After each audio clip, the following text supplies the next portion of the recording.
welcome to Black Spring on your Sunday. I just have a under 60, a real under 60 for you, and we're just going to take a look at the dark history and a bit of a shadow, of course, during this time of the highly debatable mocktails. So, I have just a few lines coming right up in this real under 60.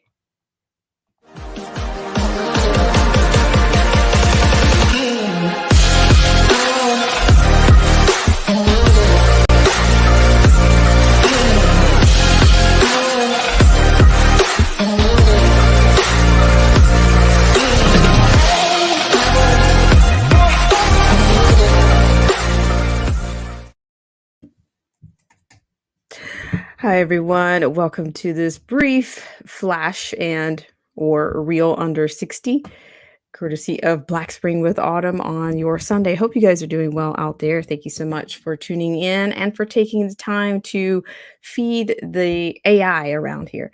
So first I want to give a warm hello to the loyal patrons, the subscribers, as well as the followers over on Periscope. Thank you guys so much for joining me on a flash on your Sunday. I really appreciate it.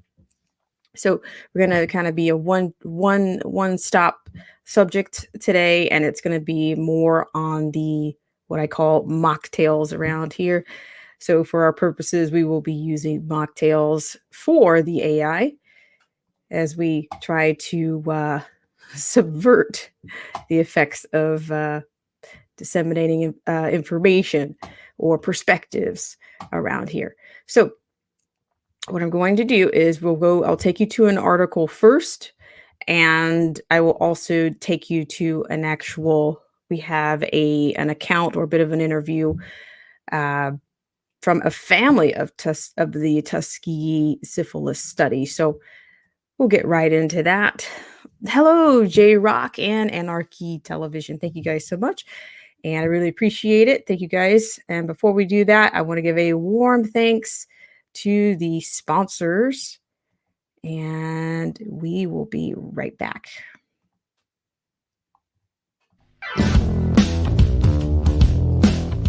This show is brought to you in part by our sponsors. Whether you're interested in health, culture, politics, scripture, automobiles, entertainment, history, and much, much more, there's something for everyone. So please check out Derek C. Williams, Killer Whale Channels, The Definition of Anarchy, Joseph Francis Burton, Chrysler Imperial H, Little Miss Goth, AZ Infidel, Cold War Jesus, Anthony Scioli, and Let the Truth Be Told. We'll be right back to the news right after this.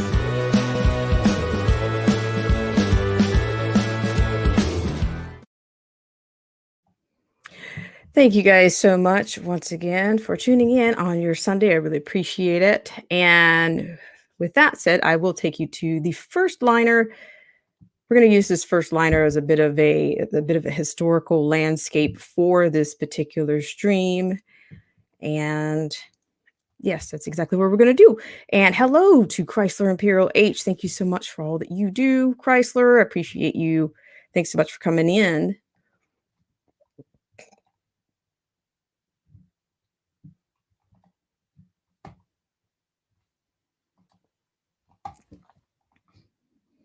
Thank you so much. So what we're going to start with is this particular study. Now, this is coming from McGill University, which is, I guess we can call this maybe from their social sciences, or either maybe we can even call it the sociology department. I mean, yeah, there again, sociology and sociological perspectives seem to run the roost these days. But I do think that this, after looking at quite a few different studies and different narratives, I think this one offers a different and a fairly relative perspective here. So we'll start with that. I thank you guys so much once again for coming in. So this is entitled 40 Years of Human Experimentation in America, the Tuskegee Study. In 1913, 600 African American men from Macon County, Alabama, were enlisted to partake in a scientific experiment on syphilis. And what would become known as the infamous 40-year, quote, Tuskegee study, end quote, the goal was to observe untreated syphilis in Black populations. The subjects were unaware of the experiment and were told instead that the treatments they were receiving were for bad blood. Many did not receive any treatment at all. Okay, according to this, starting in 1932, 600 African American men from Macon County, Alabama, were enlisted in this scientific experiment on syphilis. The Tuskegee study of untreated syphilis in the Negro male was conducted by the United States Public Health Service, that's the USPHS, and involved blood tests, x-rays, spinal taps, and autopsies of the subjects. The goal was to, quote, observe the natural history of untreated syphilis, end quote, in Black populations. But the subjects were unaware of this and were simply told they were receiving, again, treatment for bad blood. Actually, they received no treatment at all, even after penicillin was discovered as a safe and reliable cure for syphilis. The majority of men did not receive it.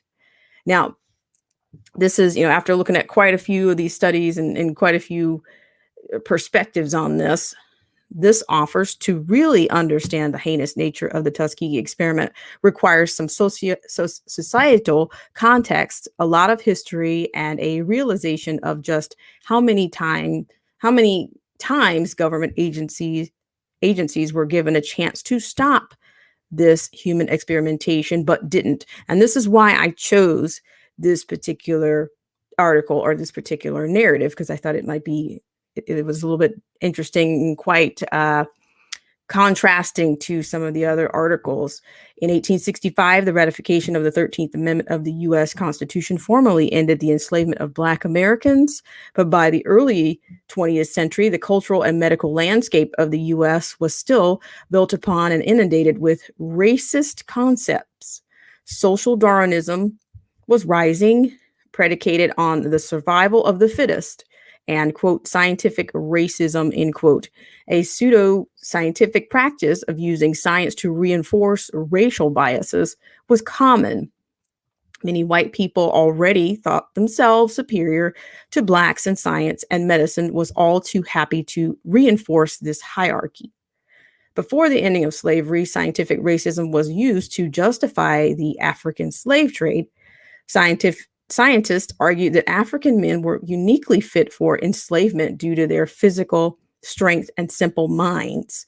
They argued that slaves possessed primitive nervous systems, so did not experience pain as white people did. Enslaved African Americans in the South were claimed to suffer from mental illnesses at rates lower than the free Northern counterparts, thereby proving that enslavement was good for them. And slaves who ran away were said to be suffering from their own mental illness known as drapetomania. During and after the American Civil War, African Americans were argued to be a different species from white Americans, and mixed race children were presumed prone to many medical issues.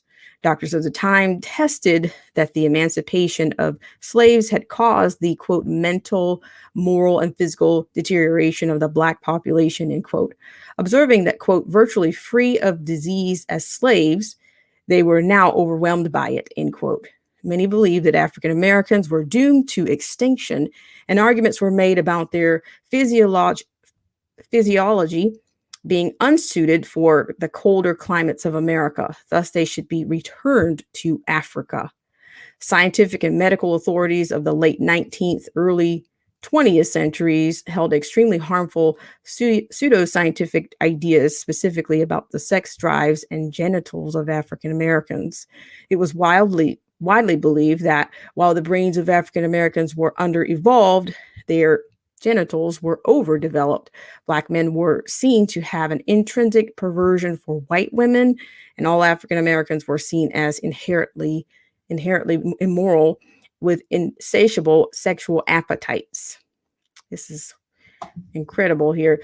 This all matters because it was with these understandings of race, sexuality, and health that researchers undertook the Tuskegee study. They believed, largely due to their fundamentally flawed scientific understandings of race, that Black people were extremely prone to sexually transmitted infections like syphilis. Low birth rates and high miscarriage rates were universally blamed on STIs. They also believed that all Black people, regardless of their education, background, economic, or personal situations, could not be convinced to get treatment for syphilis. Thus, the USPHS could justify the Tuskegee study, calling it a, quote, study in nature, end quote, rather than an experiment meant to simply observe the natural progression of syphilis within a community that wouldn't seek treatment. The USPHS set their study in Macon County due to estimates that 35% of its population was infected with syphilis. In 1932, the initial patients between the ages of 25 and 60 were recruited under the guise of receiving free medical care for, quote, bad blood, end quote, a colloquial term encompassing anemia, syphilis, fatigue, and other conditions. Told that the treatment would last only 6 months, they received physical examinations, x-rays, spinal taps, and when they died, autopsies. Researchers faced a lack of participants due to the fears that the physical examinations were actually for the purpose of recruiting them to the military. To assuage these fears, doctors began examining women and children as well. Men diagnosed with syphilis who were the appropriate age were recruited for the study, while others received proper treatments for their syphilis. At the time, these were commonly mercury or arsenic containing medicines. In 1933, researchers decided to continue the study long term. They recruited 200 plus control patients who did not have syphilis, simply switching them to syphilis positive group if at any time they developed it. They also began giving all patients ineffective medicines, ointments, or capsules with those small doses of neoarsophenamine or mercury to further their belief that they were being treated. As time progressed, however, patients began to stop attending their appointments. To greater incentivize them to remain a part of the study, the USPHS hired a nurse named Eunice Rivers to drive them to and from their appointments, provide them with hot meals, and deliver their medicines. Services especially valuable to subjects during the Great Depression. In an effort to ensure that the autopsies of their test subjects, the researchers also began covering patients' funeral expenses. Multiple times throughout the experiment, researchers actively worked to ensure that their subjects did not receive treatment for syphilis. In 1934, they provided doctors in Macon County with lists of their subjects and asked them not to treat them. In 1940, they did the same thing with the Alabama Health Department. In 1941, many of the men were drafted and had their syphilis uncovered by the entrance medical exam. So the researchers had the men removed from the Army rather than let their syphilis be treated. It was in these moments that the Tuskegee study's true nature became clear. Rather than simply observing and documenting the natural progression of syphilis in the community as had been planned, the researchers intervened. First, by telling the patients that they were being treated a lie, and then again by preventing their participants from seeking treatment that could save their lives. Thus, the original basis for the study that the people of Macon County would likely not seek treatment and thus could be observed as their syphilis progressed became a self-fulfilling prophecy. The Henderson Act was passed in 1943, requiring tests and treatments for venereal diseases to be publicly funded. And by 1947, penicillin had become the standard treatment for syphilis, prompting the USPHS to open several rapid treatment centers, specifically to treat syphilis with penicillin. All the while, they were actively preventing 399 men from receiving the same treatments. By 1952, however, about 30% of the participants had received penicillin anyway, despite the researchers' best efforts. Regardless, the USPHS argued that their participants wouldn't seek penicillin or stick to the prescribed treatment plans. They claimed that their participants, all Black men, were too, quote, stoic, end quote, to visit a doctor. In truth, these men thought they were already being treated. So why would they seek out further treatment? The researchers' tune changed again as time went on. In 1965, they argued that it was too late to give the subjects penicillin as their syphilis had progressed too far for the drug to help. While a convenient justification for their continuation of the study, penicillin is and was recommended for all stages of syphilis and could have stopped the disease's progression in the patients. So as we go on here, we'll see there's actually, you can see what looks like to be an original document here from that time. Hello, a warm hello to everybody in the stream. Old Head Deuce is here. Anarchy TV. The definition of anarchy is here. Thank you guys so much for tuning in. And believe me, I'm almost to the end of this. It's a bit wordy, but I think it's very interesting perspective. All right. So as we're rounding this one out,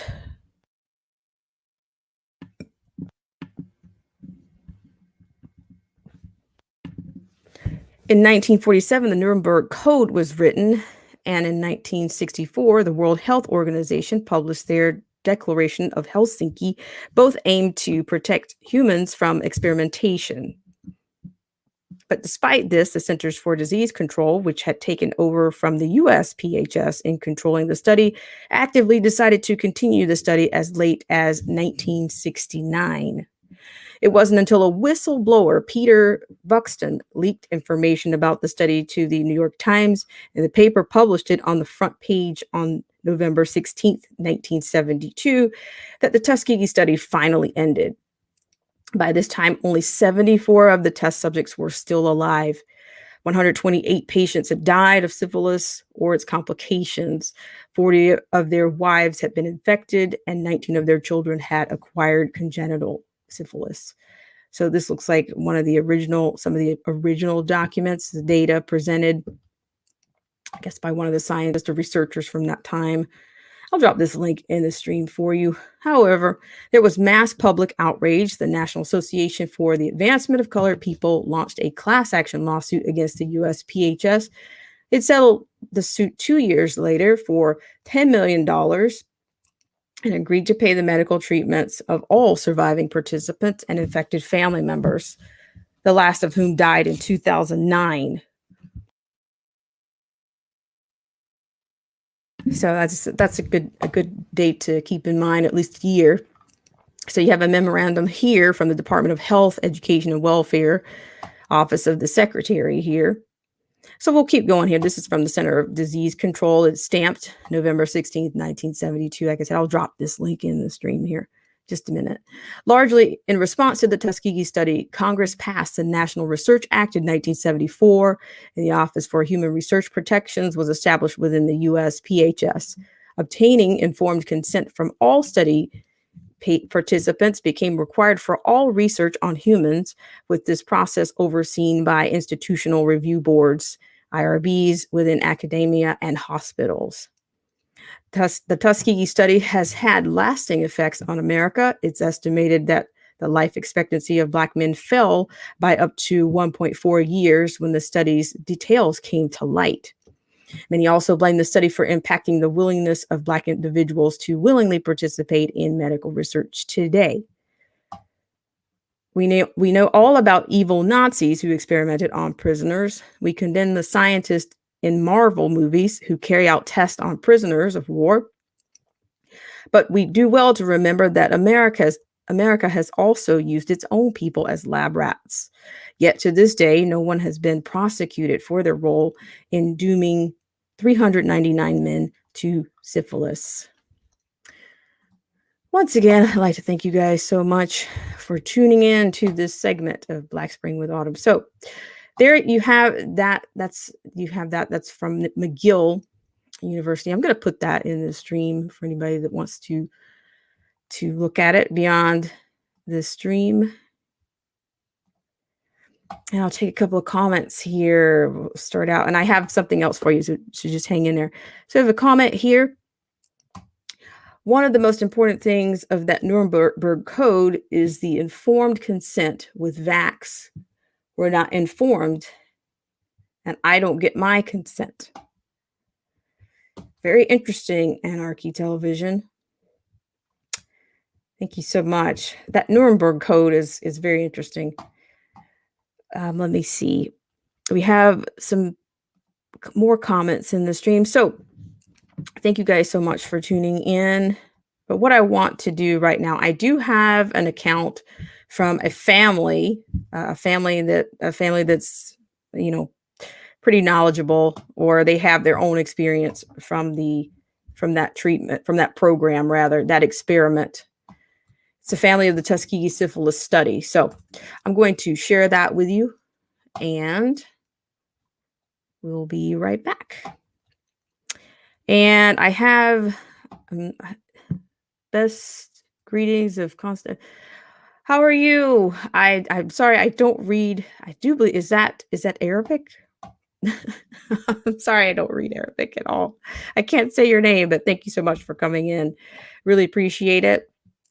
So what I'm going to do right now is take you guys to the story, and don't worry, it's only about 10 minutes, and we'll be right back. Thank you guys so much for tuning in and for feeding the AI. Now, if you haven't had an opportunity to feed the AI, you have it now. So, the AI is always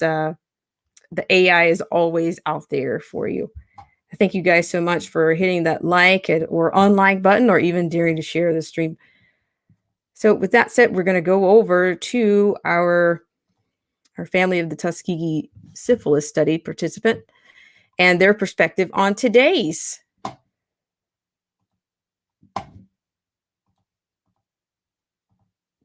All right, guys, thank you so much for tuning in. Silence and solitude. Lily Tyson Head needs a bit of both right now, as she reflects on the trauma of her family's past, while leaning on faith in the future. Things have changed. Things have gotten better, but still needs to get a whole lot better. All week, celebrations across the country hitting a fever pitch as the new COVID-19 vaccine begins to arrive. This long-awaited moment providing hope for so many amidst the pandemic. A study by the Kaiser Family Foundation found 71% of Americans say they definitely or probably will get the COVID-19 vaccine.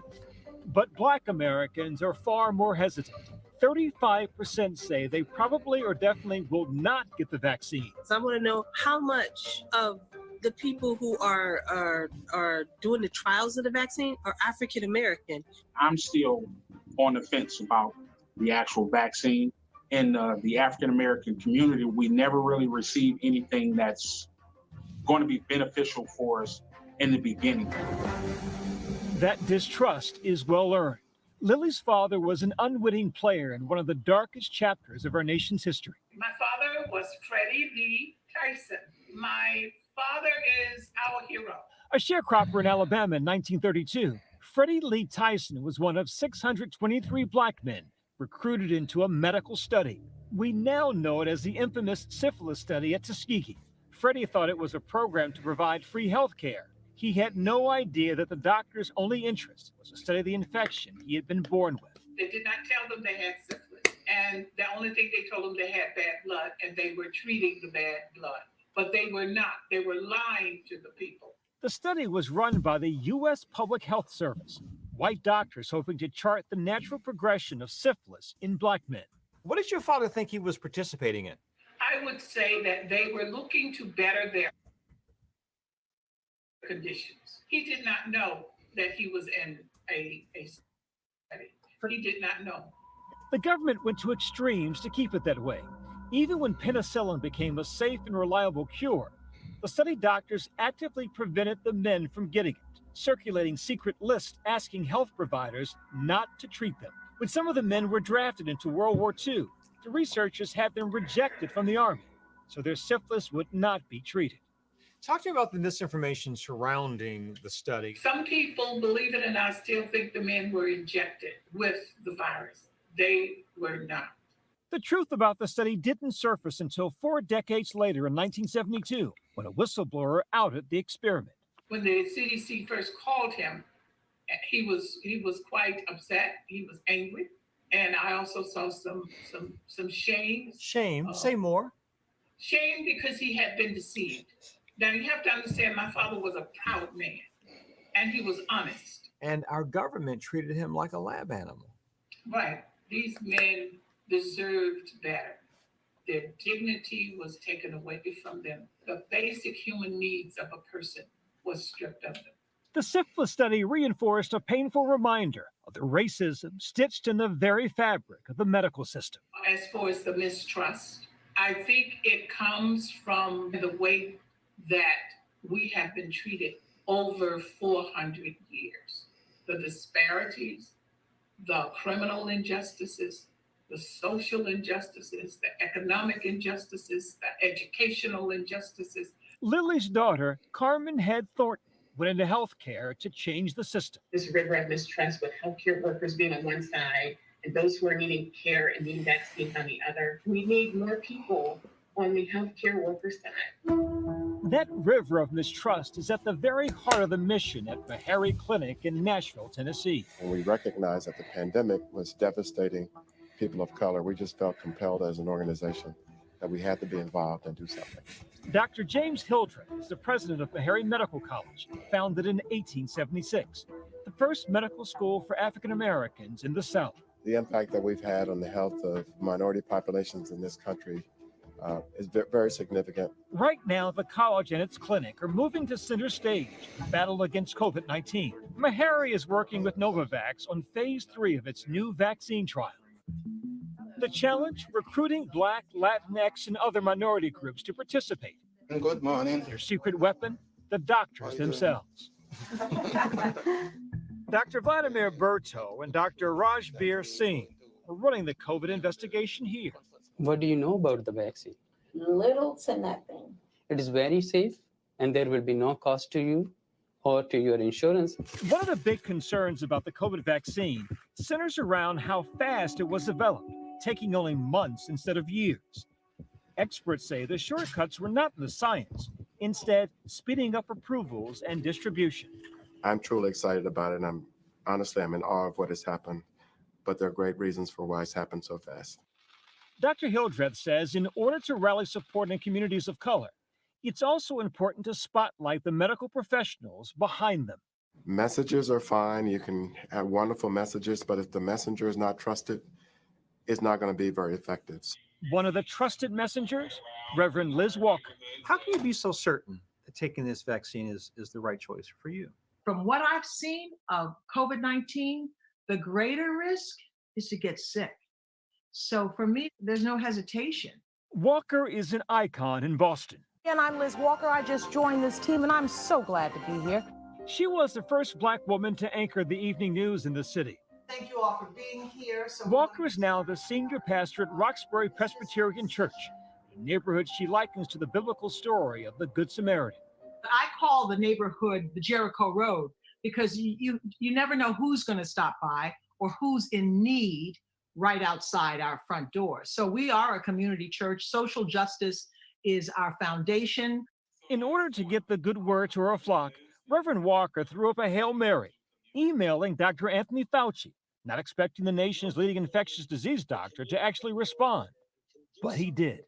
We are so just blessed to have you, Dr. Fauci. You had Dr. Fauci come to your church via Zoom. You know, Faith, this was a God thing. I had no idea that he would, but I knew I wanted to get as much information as I could to my congregation and the community at large.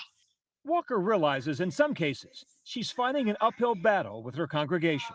I was frankly surprised at how many people were resistant. They talk about going to the doctor and having the doctor ignore them, or going to the doctor and having the doctor dismiss their complaints. The problem's not with us. It's not my community that's the trouble. The problem is with the system. And the thing about the vaccine that I want my congregation to know, this is an act of love. It's an act of survival, very much so, but it's also an act of love. Love and faith, two guiding principles so many can relate to, like Lily Tyson Head, who believes her father's story should not sow doubt, it should build faith. As they say, if you don't know your history, you're bound to repeat it. Based on your family's history, would you take the vaccine? Without any hesitation. As soon as the vaccine is available for me, I'm taking it. And all of my siblings that are still living all say they will take the vaccine. There's real reason why you and your family might be suspicious of this kind of program, but no hesitation at all. No, we have to step forward and not be afraid to make our lives better. Freddie Lee Tyson died in 1988. None of the doctors were ever held accountable in court. We have to be in a place where we move past rage, because rage and anger clouds our capacity to be strategic, to really be engaged in making a difference that destroys and deconstructs structural racism. These women fueled not by rage, but by purpose. Their foundation, Voices for Our Father's Legacy, providing scholarships and financial support for other descendants, changing the story from victim to victor, from tragedy to triumph. I'd imagine Deacon Freddie Lee Tyson's awfully proud of you. Well, I hope he approves of how I'm doing. I pray every day that my voice is not my voice, but the voice of those men, because they were forgotten and they're unsung heroes. And at this time, during this season, I think it's important that we lend their voices to the conversation of today.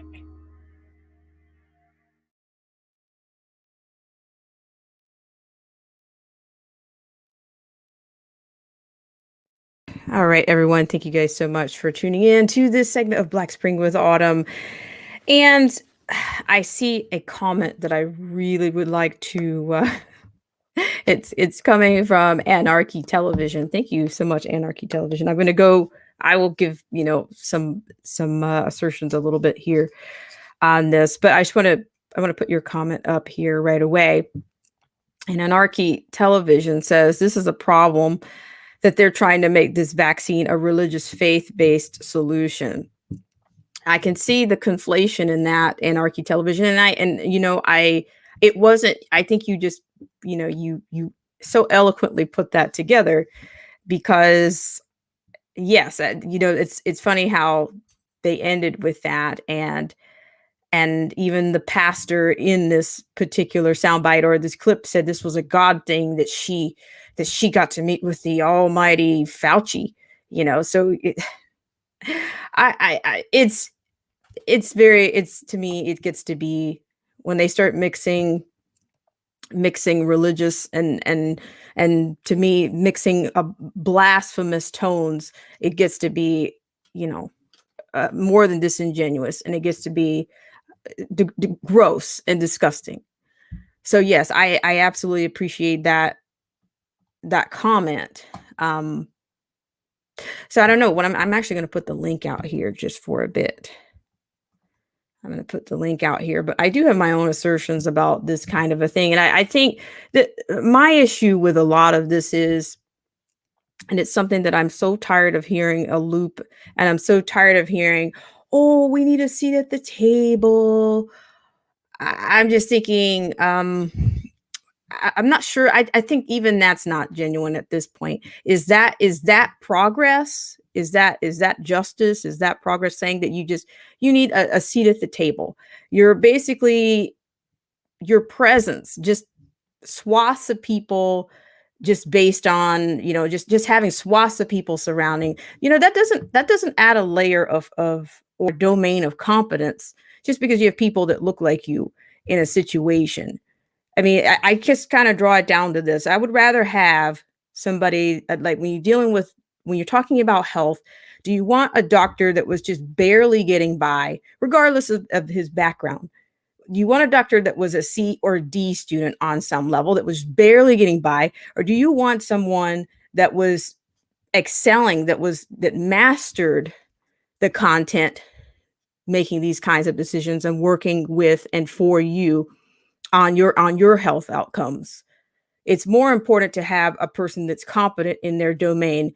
As far as I'm concerned, it's not just about affirmative action and throwing people. We want people in places that are competent in their domain. We don't put people in places just because of their background or their skin color. I mean, I just this thing about a seat at the table, it's almost sounding like you're looking for a seat in the skybox, a seat at the table or a seat at the skybox. Either way, are you willing to you're willing to pay a price for you're willing to pay a price by mingling and mixing and begging the government for solutions when they're and begging organizations that are part of the problem. How would a person that's a part of the problem fix your solutions? How would that work? How has that worked for the community in the past?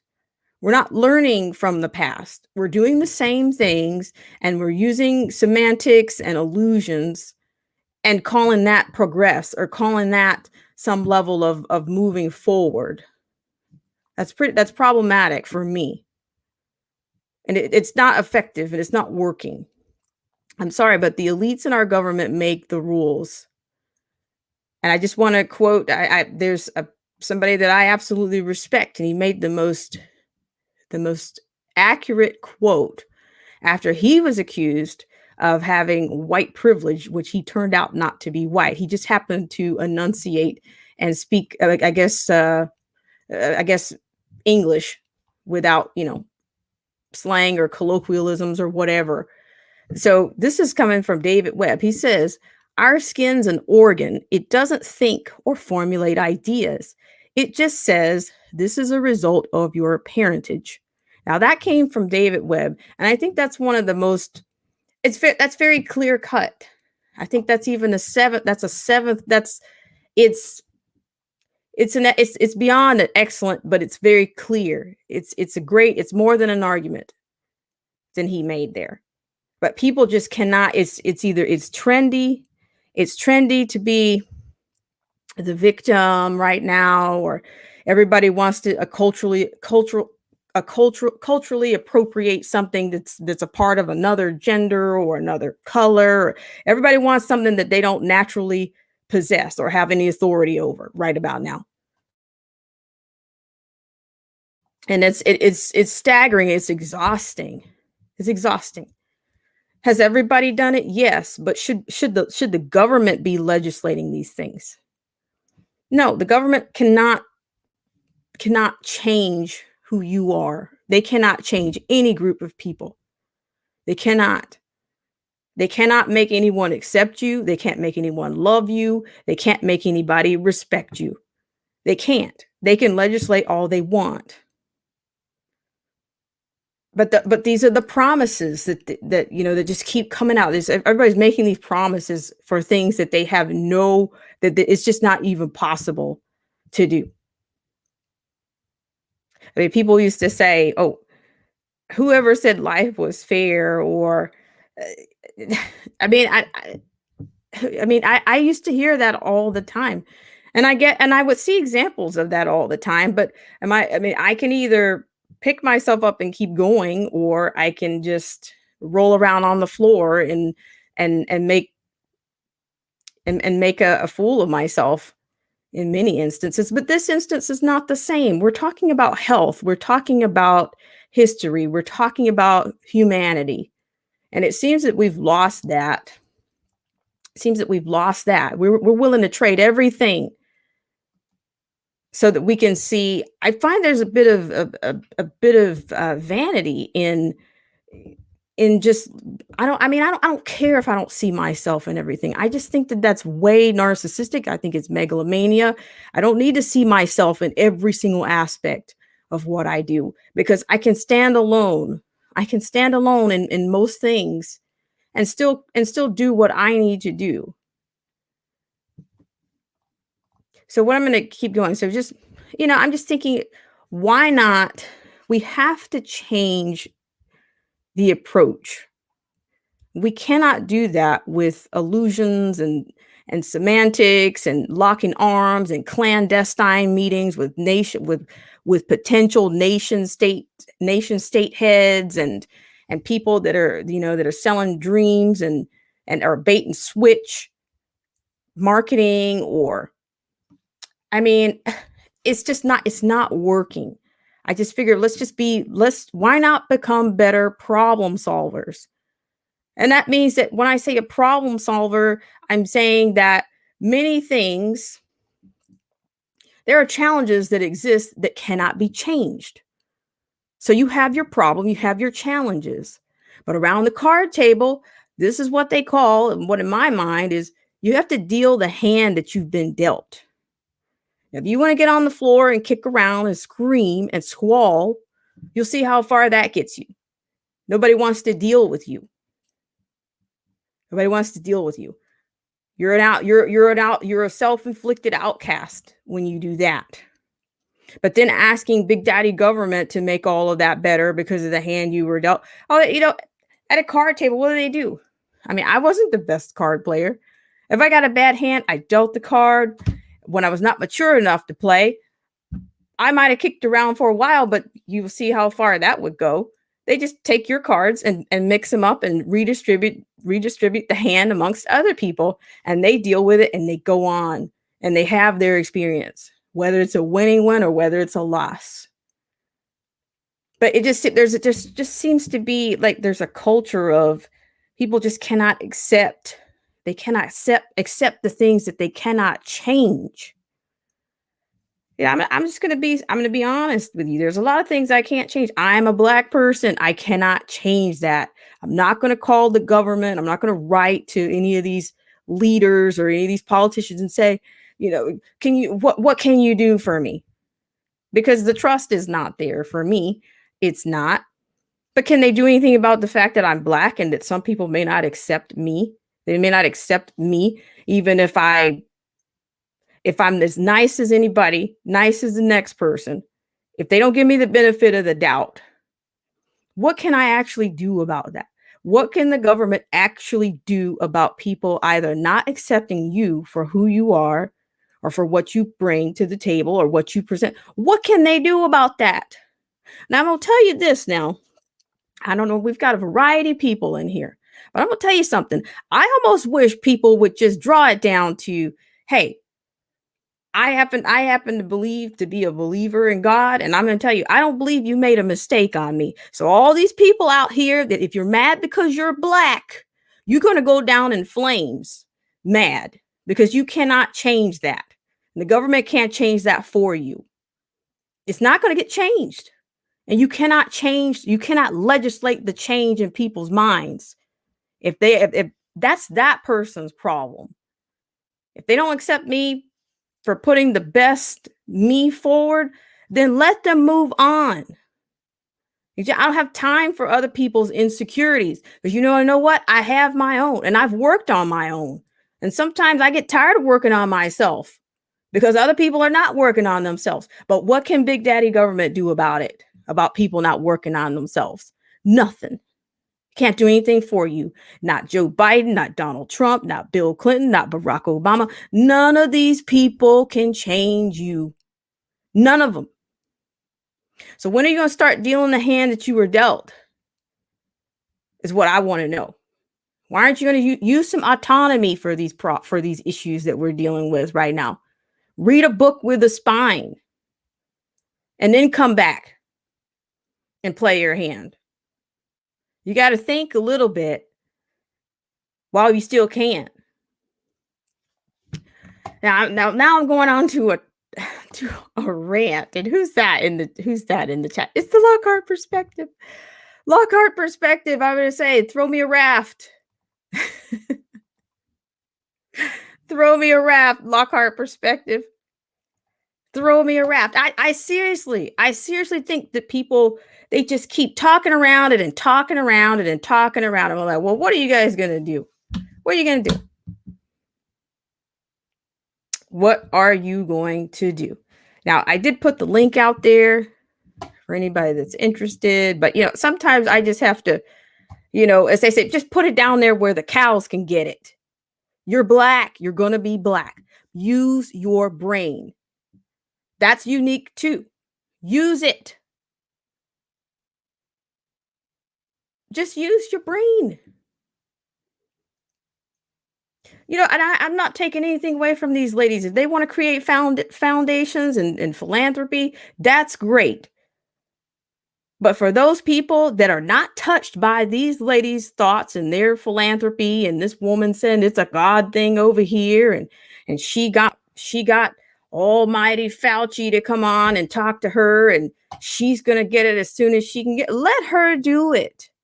But you need to think about what's best for you. Oh my gosh, Lockhart perspective. Have you got a raft? Have you got a? You got an inner tube. Girl, I pulled up and I was like, oh no, she's going off. No, what I'm going to say is just the way you saying it. There's no clearer way to perceive any of this. It is what it is. And hey, you know what? Get off of it because there's nothing going to change. What can you do? And if you could do that, are you doing it? Lockhart perspective. I don't know if you were able to see that video that I just played, but it was a family that was of the Tuskegee Airmen. Mm-hmm. Yes. Mm-hmm. And like I said, I'm not taking anything away from them. They are entitled to their opinion and their approach. But does that mean that that's a propagation piece? Is that the path that what is it with the group think? You need to know whether it's what's best for you. You need to know what's best. What does your individual health profile say? I say this, and I agree when I've heard this quote, and I'm not the author of this. I'm not even sure where I heard it, but I tend to look inside for improvement. I'm not looking out here for all of these people. I'm not waiting for somebody that was a victim of something in the 60s or 50s to come and save me today. And I almost said to come and save my black A asterisk. I think I'm wearing off on you. I don't know if this is good or not.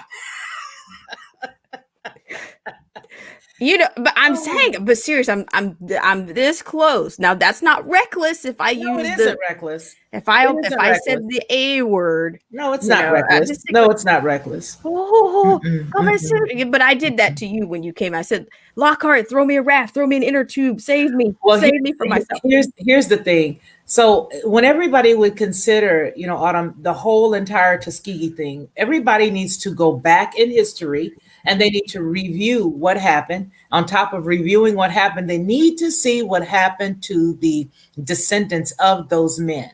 As I said earlier while we were chatting, that, the last one of them passed away not long ago, or there is one left that's very old and ill.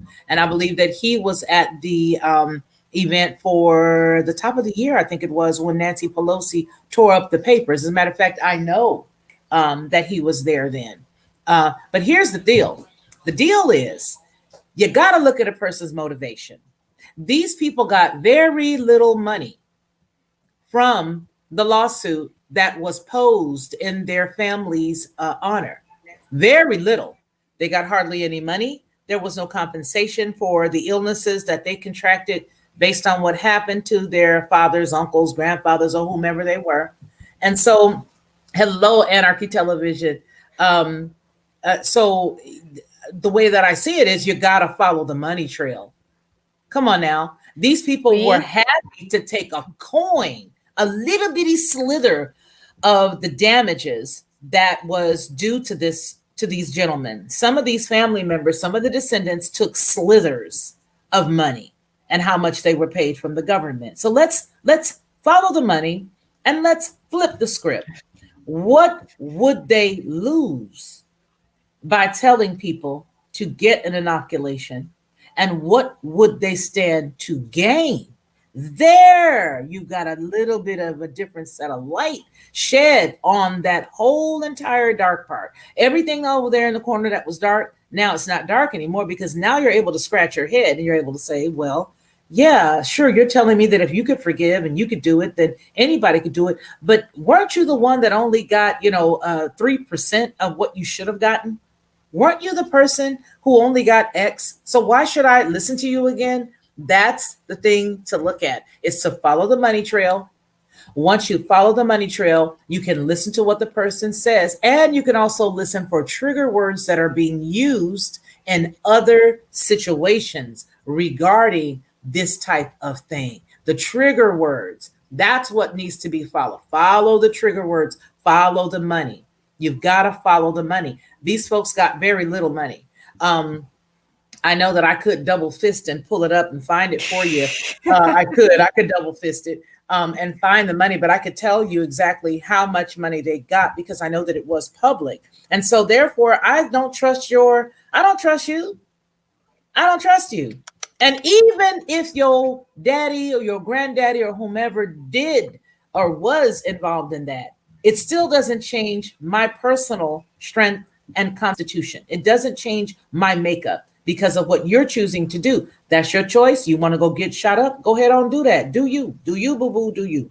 But don't expect for me to all of a sudden have a change of heart, because that is one of the analogies that we have used over the past month or so. And that is, I remember what happened to the Tuskegee Airmen. I remember what happened to Henrietta Lacks. I remember what happened to the women who were used for gynecological research and what they did to them and how they didn't use any type of anesthesia on these folks. They just rammed different parts of body, different things in their body, stretched them, hurt them, harmed them, threw them to the side. Once they died, they bled out, whatever.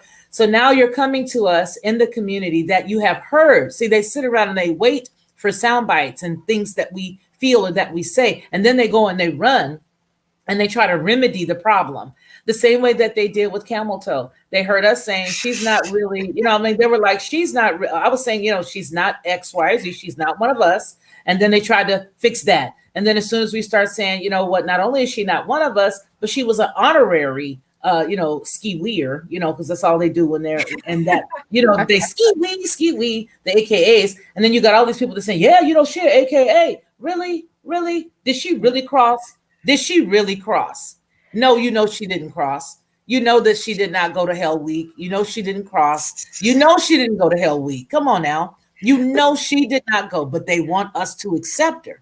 Right on. And here again, I don't want to take away. I just want to add that there again, these are illusions. They are fluffing us up with illusions and fraud. Mm-hmm. And we're calling that, that's progress. That's not progress. That's garbage. We're moving forward. Garbage. I'm on the Bissell commercial. It's garbage.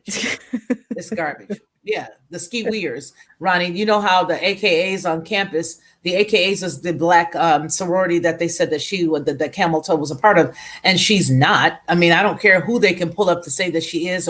And here's the deal: whenever you see them going out of their way to prove that somebody was a part of something, you can believe that it's false. They pulled up this lady who said, "Oh yeah, I remember her when she was with us as an AKA and Blase Skippy." If if you are a part of any fraternity or sorority and you're running for president, I don't think that's where you're going to lead. You're not going to lead with that. Why would I lead with that? You know what I mean? I went to different organizations. I don't lead with that. I don't. Okay. Hey, you guys want to know which chapter I went to? Okay. I went to the chapter of XYZ. Why would I care? Why would you care? You don't care about that. You don't care about what fraternity Bob Smith went to. You don't, unless you're a part of that fraternity. Okay. You don't care about what sorority she's a part of. Who cares? I could not stand them when I was on campus. I couldn't stand the screeching that they make when they're coming down the hallway. I couldn't stand any of it. Couldn't stand any of it. So to me, they just drag out things that they want us to identify with because they are dealing in the soulish realm. And we talked about the soulish realm a couple of weeks ago. When you're dealing in the soulish realm, you will always, most definitely, always deal with trying to get somebody's will, because that's where the seat of the soul is. It's right there inside the will. The will is in the seat of the soul, and vice versa. If you want to get to somebody's will, you play on their emotion.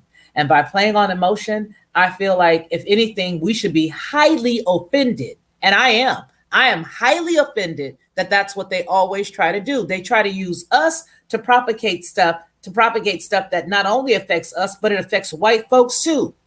And I don't like that. Don't push, the same sex stuff on me. Don't push it on me to sway the masses. Don't push, and here, I'm gonna be very broad here. And I may take the L for it, but that's okay, because it looks like today's the day for me to make mistakes, and I'm gonna say it. I don't listen. You got it. You got it, ma'am. I'm not even worthy right now. I believe you are more than worthy. I believe that you love who you want to love. I believe that you fall in love with who you want to fall in love with. But please don't give me any Cheerios commercials or any commercials to make me think, oh, maybe it's better on the white side. Maybe it's better on the Hispanic side. Maybe I should go out here and date an Asian man. Hey, how about a man from Africa? How about a man from Nigeria? No, let me fall in love with who I want to fall in love with, and let that be it. I do not need media to try to push anything on me. I don't need them to push anything and anybody and any mindset on me. That is the issue that you raise when you ask about groupthink. That is what groupthink does. It will guilt you into feeling like you are crazy if you don't know that the sky is purple. We said it's purple, girl. You're slowing us up. You're slowing up progress, Black Spring. You know the sky is purple. I know, but but speaking to that, may I ask you this, the Lockhart perspective? What do you think about the church being the today's church?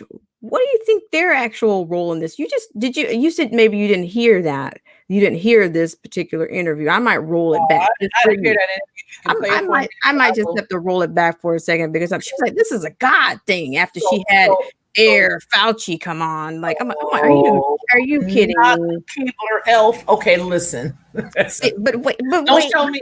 Let me say one thing. Don't show me, because I don't want anybody to say that I was primed, because I haven't seen it. But let me say this.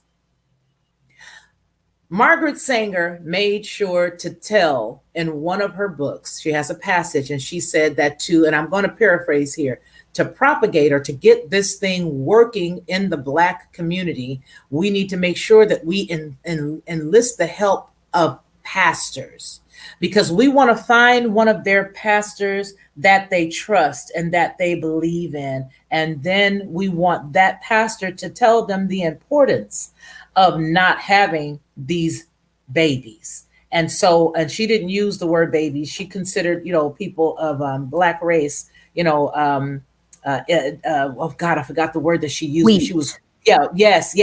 And she didn't want any more born. So we need to get their pastors, we need to get their religious leaders involved. We need to play on more of their heartstrings, basically.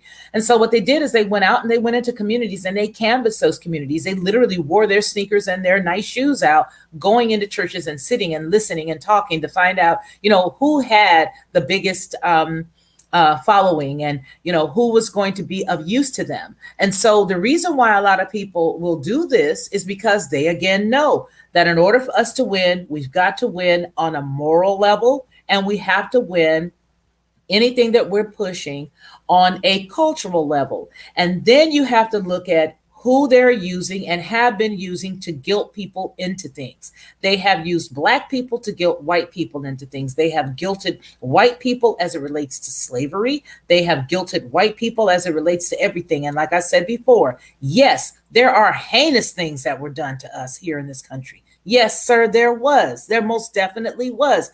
I, like I said before, have grandparents and parents who have been, cheated out of their land when in Mississippi, born and raised on their land. They inherited the land. Other people came in and gave them the offer of, sharecropping, and they lost the land. And therefore we have zero. I get all of that. But you do not use people who look like me to guilt the ancestor, the descendants of these ancestors into doing things that they don't agree with. And you certainly don't make or create legislation or laws that will guilt these people. Poor men, for example, can't walk down the street without him glancing at a woman. That's a man's nature. He want to glance at a woman, oh, go sue him. So it's all of these things that they're using, not only against, Black folks, towards white people or the masses, but they're also using, things against the men, things, and all of it starts with us. If you look at it, everything, they even changed the man on the State Farm commercial and made him black. Why? I didn't care. I liked him the way he was. When the wife asked him, "What are you wearing?" and he said, "Khakis." Now you got to change it. We are that sensitive. We're not that sensitive. We're not weak like that. Quit painting us with a brush that says we are. That's that. Well, Felicia, you are absolutely you're blazing, you're trailblazing. So what I want to do is take that opportunity. I really appreciate, I always appreciate the engagement here. We've got some great comments coming out of our warm chat room. And this is Ronnie Mann. He says, drum roll, please. Ting. He says the Christian pulpit is the Tower of Babel. Especially the black Christian pulpit, because they take your money on one side, and if you're a man, he gonna take your honey as y'all leaving the church. Okay, he gonna take your money. he gonna use your wife to make you put the money in that basket, and then after that, he gonna go after your wife when y'all walking out the church. He gonna pat her on the fanny. Okay, see you at 8. All right, yeah, that's the stuff that's going on. That's the real stuff that's going on. That's the real stuff. Manny Munzo says what? Ooh. He says, y'all should Google happy black woman, the Google happy Asian woman, then Google happy white woman, and look at the images. It's hilarious. Whoa. Do it. Are you kidding me? No, do it. Oh, wow. Okay. I have never done that before. Do it. Well, I will do it. But while I do that, how about we just have we'll just do a little backpedaling for our friends and Felicia, so she can see the Tower of Babel at work. Yes. Okay. Let's go. Let's do it. All right. Thank you guys so much for tuning in. All right. So I'm gonna wiki this back just a smidge. In the South. The impact that we've had on the health of minority populations in this country is very significant. Right now, the college and its clinic are moving to center stage in the battle against COVID-19. Meharry is working with Novavax on phase 3 of its new vaccine trial. The challenge, recruiting Black, Latinx, and other minority groups to participate. Good morning. Their secret weapon, the doctors themselves. Dr. Vladimir Berto and Dr. Rajbir Singh are running the COVID investigation here. What do you know about the vaccine? Little to nothing. It is very safe, and there will be no cost to you or to your insurance. One of the big concerns about the COVID vaccine centers around how fast it was developed, taking only months instead of years. Experts say the shortcuts were not in the science, instead speeding up approvals and distribution. I'm truly excited about it, and I'm in awe of what has happened, but there are great reasons for why it's happened so fast. Dr. Hildreth says in order to rally support in communities of color, it's also important to spotlight the medical professionals behind them. Messages are fine. You can have wonderful messages, but if the messenger is not trusted, it's not going to be very effective. One of the trusted messengers, Reverend Liz Walker. How can you be so certain that taking this vaccine is the right choice for you? From what I've seen of COVID-19, the greater risk is to get sick. So for me, there's no hesitation. Walker is an icon in Boston. And I'm Liz Walker. I just joined this team, and I'm so glad to be here. She was the first Black woman to anchor the evening news in the city. Thank you all for being here. Walker is now the senior pastor at Roxbury Presbyterian Church, a neighborhood she likens to the biblical story of the Good Samaritan. I call the neighborhood the Jericho Road because you never know who's going to stop by or who's in need right outside our front door. So we are a community church. Social justice is our foundation. In order to get the good word to her flock, Reverend Walker threw up a Hail Mary, emailing Dr. Anthony Fauci, not expecting the nation's leading infectious disease doctor to actually respond. But he did. We are so just blessed to have you, Dr. Fauci. You had Dr. Fauci come to your church via Zoom. Do you know, Faith, this was a God thing. I had no idea that he would, but I knew I wanted to get as much information as I could to my congregation and the community at large. All right. Lockhart perspective. Hail Mary, Fauci within the same breath, the same. Are you picking up what I'm putting down here? I'm picking up what you're putting down, and I'm about to scoop up all that poop she just put down.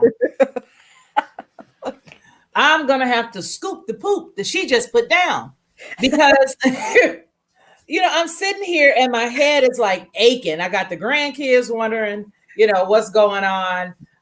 They're going back and forth from the living room to the back of the house, and I'm listening to all of this, and I'm screaming to them, bring me my cell phone so I can make a comment, because I don't have comment ability on this side. Here is what it is. What did I just tell you? Margaret Sanger said. She said that if you want to get them, who did you have to appeal to? You got to get to the pastors, to the church. Okay. And in this case, I also mentioned what gender. I talked about what gender as well. Well, you talked about the women. Right. Because the woman is always going to be the one that the devil comes in to attack you with. Yes, and please expound on that. Okay. Tell us about that. Always going to be the one that the devil comes in to attack you with, because if you are a man, you will find that you will sway to keep your honey happy. Even if you say to somebody, I'm a strong guy, and I can do XYZ, or even let me say it like this. Let me change that. If you are in the job and you are a gentleman who is very strong, you're very good at what you do, you assert yourself, you may be in management, you may even own a company, but there's one person besides your baby girl that can really prick your heart and can get you to slant to see things her way. That's your wife. That's your love bunny. That's the person that you have. Even if you're not married to her and you have a lady in your life, you're going to want to please her. So they just know, like we talked about the queen, cut to the chase. They get directly to the queen, because if they know they can get to the queen, then they got your heart. So they go and they get this woman in the church. So they got a double. They got a black person who happens to be a female. They got a triple: black person, female, and a pastor, which to me, have a seat, lady, because I'm not listening to no females. First off, that's just me. It took a long time for me to even go and sit down at a pastor who was a female in California. But because she was my Sunday school teacher, I was a little okay with it. But if I hadn't known her, still wouldn't have gone. My point is this. They are using the black community, and they are using the black community to show you a few things in just what we just got through seeing. Letter A, we don't need the men. We don't have to ask the black man. Okay, we're going to use the black people because that's who they use, right? We ain't got to talk to the black man. We just going to go right to the head of the house, and we're going to talk to the woman.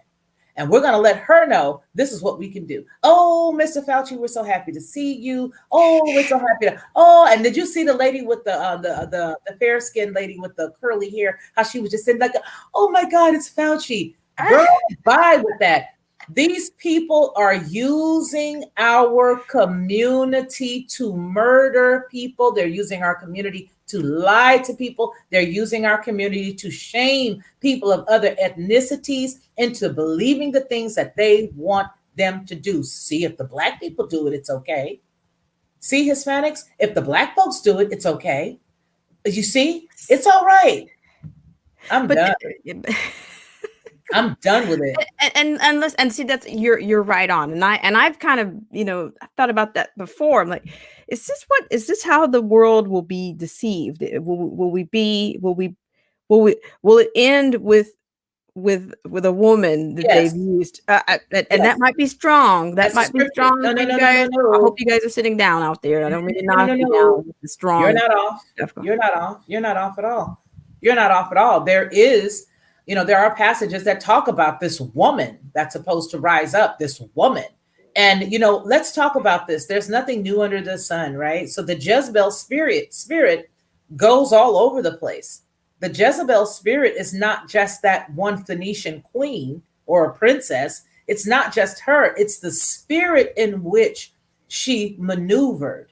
And all they got to do is get into the mouth and the mind and the mouth of that woman, and she has the ability to lead many men astray.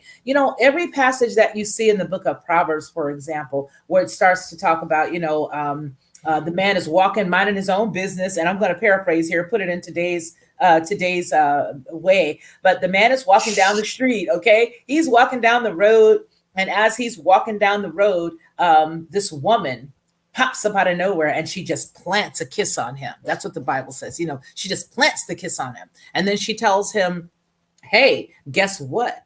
My husband is afar off and he's gone. He's not here.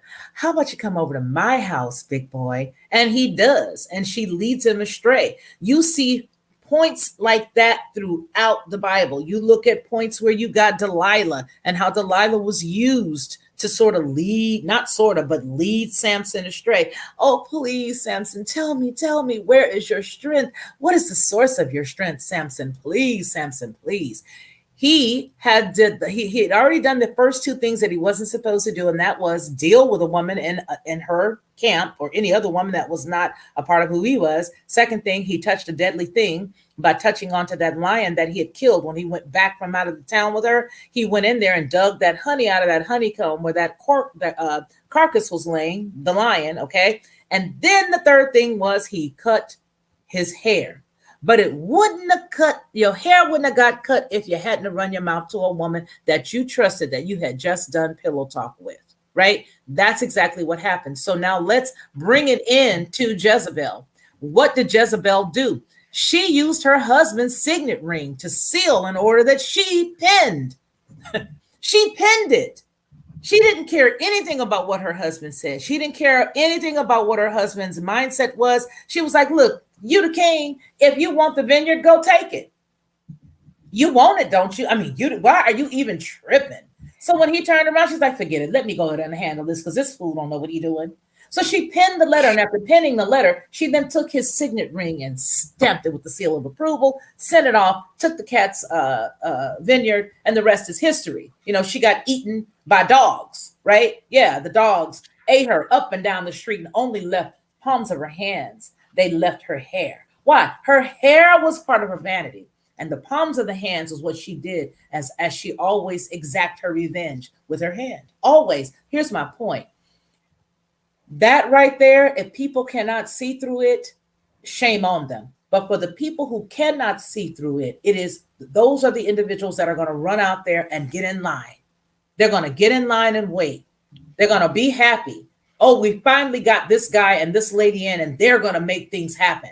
They're going to make things change for us, and we're going to take this $1,500 if they ever, approve that, and we're going to get the shot. And everybody else, we're going to shame all of you guys because now we've got people on our side because they're hearing us. No, they're not. No, they're not, sweetie. You're going to be but a mere memory. Keep it up. Keep it up. Keep it up. Keep going. Keep listening to the same exact people who have lied to you over and over again. Keep living the way they want you to live, the same way you've been living, and see how much more you have. But I guarantee you're going to have a whole lot less because there is no more middle class, and the little bit of business that all of these entrepreneurs had will clearly be dwindled away 2021.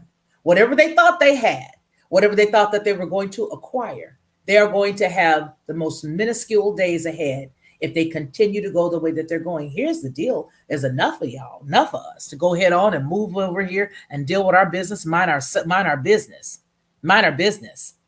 They have utilized the fact that we wanted to belong so bad to our detriment. Here, you want to belong?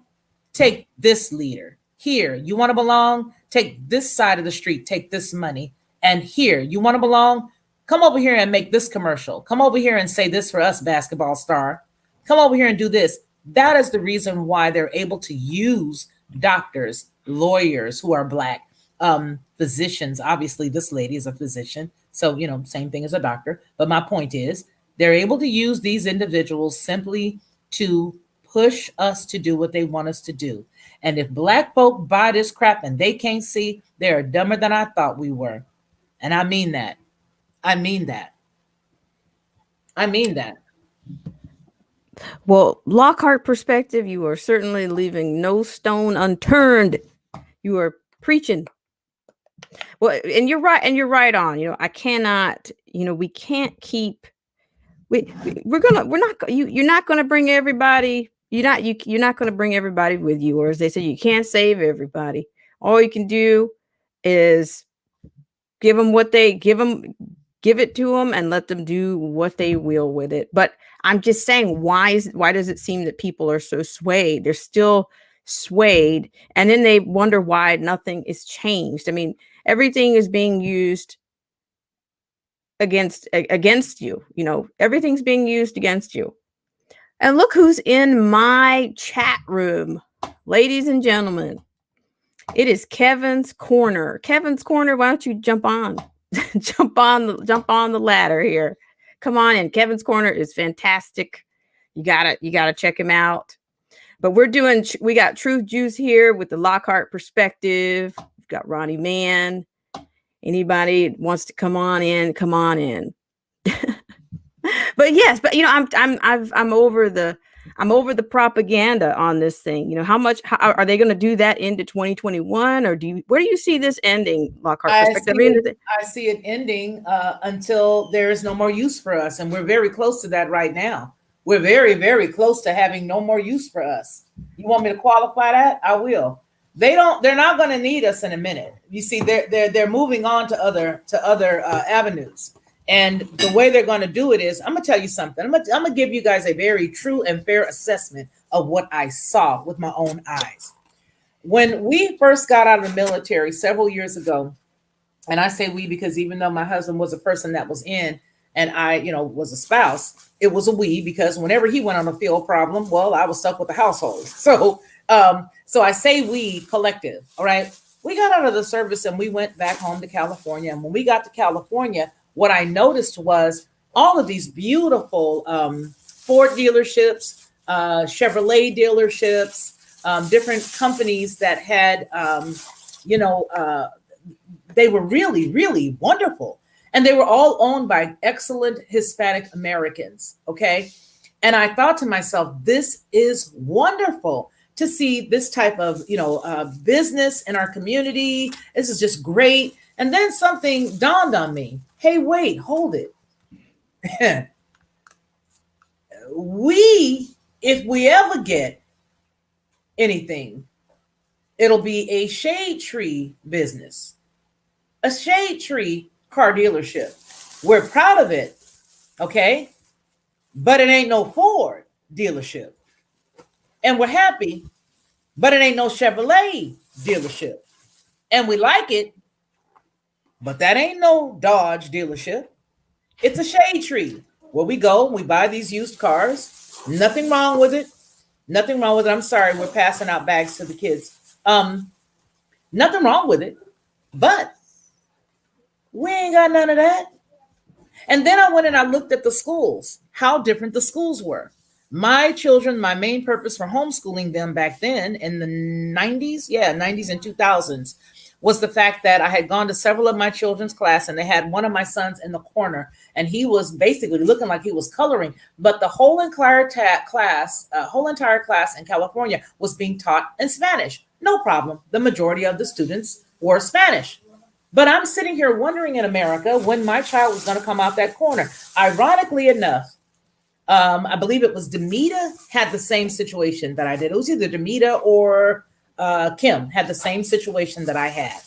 And so I was sitting there wondering, when is my kid going to be taught? Well, all of these children were dressed pristinely. All of them had a Hispanic teacher who was teaching them in Spanish in an American classroom.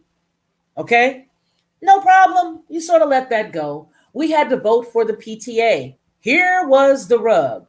We went to vote for the PTA and they brought each one of the candidates up and they started the Hispanic folk that were in not congregation, but that were out there in the audience.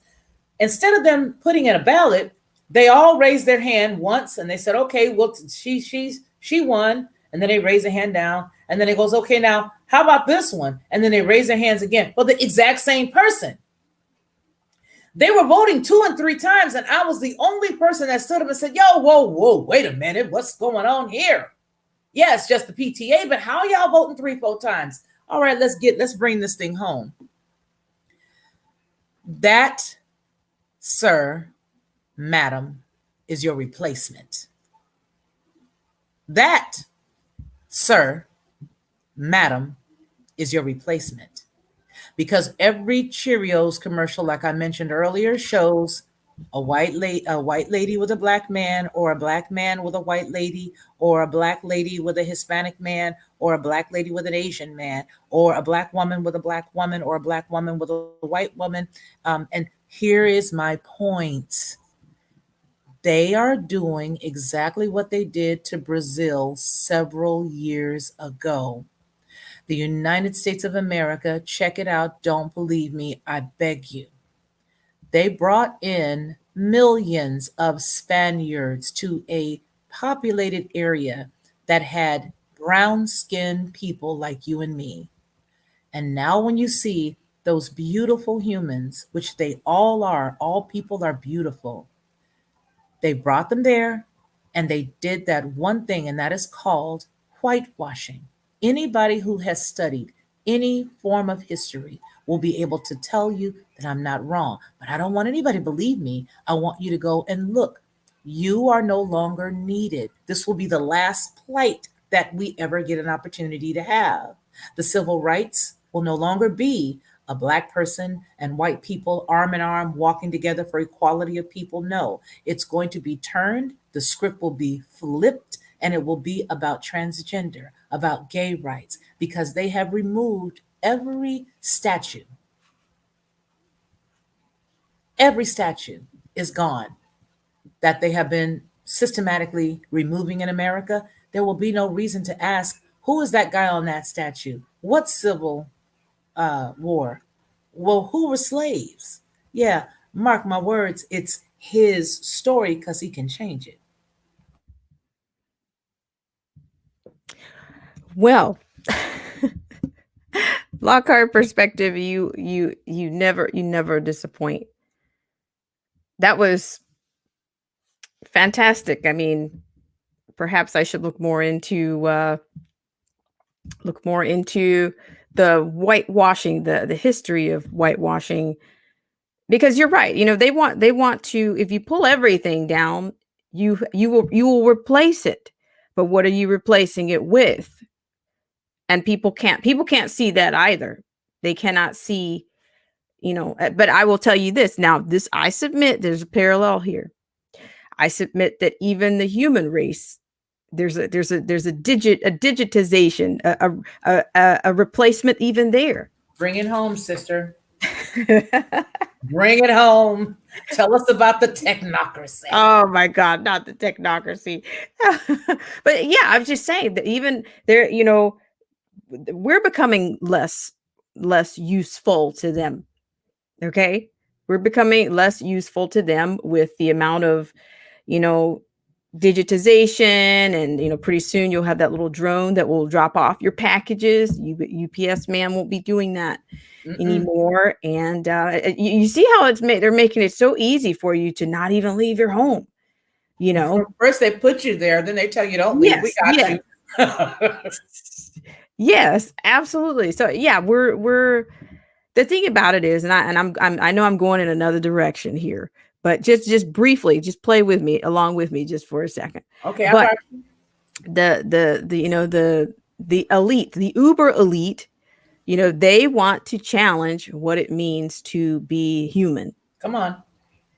And what that means is combining all of the technologies. And then that goes into the branch of the transhumanism, where, you know, you go back first, second, third in industrial revolutions, where you know, the animal, you know, they fuse the other sources of energy and machine together to create the next level. So the fourth IR is really about not colonizing, but it's about, you're going to be less. They don't even know what that means. They don't know to the depth of what it means to challenge what it means to be human. But what else is there left? Look at the situation that we're in. You know, we felt awkward. What you would think more people by now are much more conditioned. You know, 5 months ago, you still wanted to be around people, and you still had that need or that desire. But now I think people are realizing that maybe they think they need less, or they're more annoyed by the numbers of people. So is it about making other people alienating humans, disconnecting us from emotion? Now you don't need people. Oh, you're bothered by crowds of people. Now not only we're bothered, we're inconvenienced by all these crowds. I will say for myself, the longer you stay locked down, the less that you want to be around people. Is that wrong to say? It's an inconvenience. I don't think it's You wrong think to say. that's a part of the game? Do you think that's a part of what's happening here? They want you to be more repulsed by other human beings. We don't need so many people. Why are there so many people here? And you're less likely to engage when there's fewer people around. Like, people are already not talking to each other as much because of these devices that we have. So if you get rid of the human being altogether, if you take the human being out of it, then that's all we are. Then we're reduced to this, right? That's all there is left of us, right? Or emojis. They created emojis. Yeah. Yep. So what else will they create? Oh God, I shudder to think. And even Klaus Schwab says, oh, you're going to be around computers all the time, and you're going to be receiving help from AI all the time, even when you don't want it. You notice how you try to add a contact in your phone? Mm-hmm. And you're trying to spell the person's name exactly the way the person spells it. And they're correcting it. And the AI just keeps on. And before you know it, you've saved it. But guess what? The AI, when you saved it, you didn't realize that they did what they wanted to do. And when you get ready to access that person's phone number, guess what? You can't find it because it's not spelled the way that you spelled it. Yeah, Bob's not Bob, he's Boob.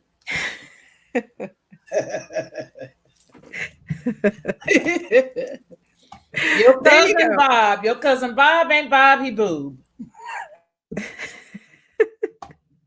Yeah, that's why I said, I notice on here, I'll say silly spell check. Is it silly? Were they meaning to be silly, or were they meaning to get me wrong?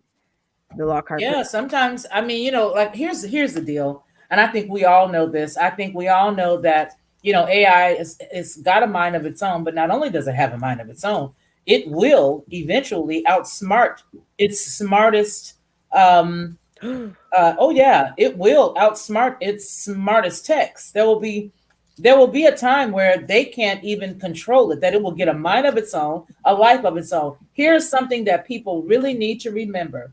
There was the first global citizen. And can anybody remember what that global citizen was? Oh my God, is it not Sophia? Is it? There you go, sister. And that was done unintentionally. Why? Because they had to create a global citizen in order for you to be able to accept an AI, or to be able to accept. Hey, is he here? He is. He is here. Yay! Hey, hi, Paralysis.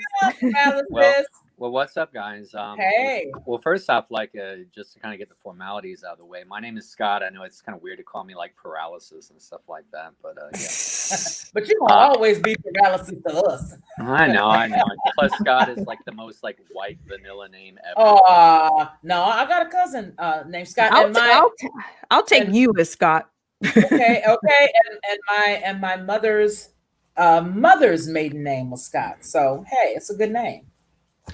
Well, y'all are bringing up awesome points as always, and such like that. Actually, I don't know what to refer to you as. I guess Autumn for now, right, or Black Springs, whatever. But you were sitting there and you were talking about, as far as the replacement, could end up actually being worse. You notice how many parallels have been made with the French Revolution and the current state of things right now? Enlighten us. Right. And of course, the guys who led that were the Jacobins, right? Which is not necessarily the Illuminati, but they're the Satanist group of it, right? Mm-hmm. And remember what happened? That's what Les Miserables was written from, Victor Hugo, where you had the French Revolution, and then the people who took over with the guillotines and such ended up being considerably more oppressive than the original oppressors. Mm-hmm. Mm-hmm. Wow. And so essentially you've got, and this is just this age-old thing, where you've got the Hegelian dialectic, which you two have talked about time and time again, which is excellent, where, the problem, reaction and solution And they set that up where they were like, oh, look at these aristocrats, they're so terrible and whatever. And then they end up replacing it with something much worse. It's the same with this vaccine thing. Think about how resistant people were to the mask at first. And now think about how docile just about everybody is now. How it's attrition. All these people that are sitting there also talking about, I'm not going to take the candy bar. I'm not taking that jab. I'm not. But here's my prediction. And I think I've said this before. I bet you the first round is going to be innocuous, and it's not going to be a big deal. And the reason why that's an excellent way to go about it is that's going to discredit everybody talking out against it. Yeah, we then said it's going to cause, and then I think y'all have mentioned this. Yeah, I said it last week. Yeah, that's right. You did. That's right. And I'm telling you, I think that's it. They've been head faking us so much. They know exactly what to do to wane us down. Like, we keep acting like, oh, we're the microwave culture. We think, oh, it's going to be this way immediately. And you're just like, no, these guys have done this for thousands of years. Have plenty of patience. I agree. They know what they're doing. And unlike us,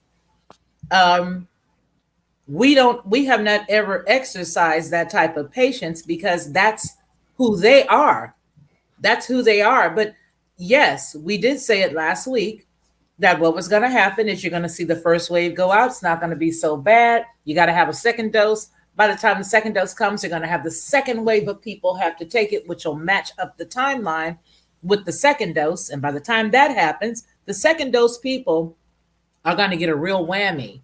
And that real whammy is going to be right in line with the first of the second batch dose. So you'll have like heats. And I guarantee you, this is not going to end well at all.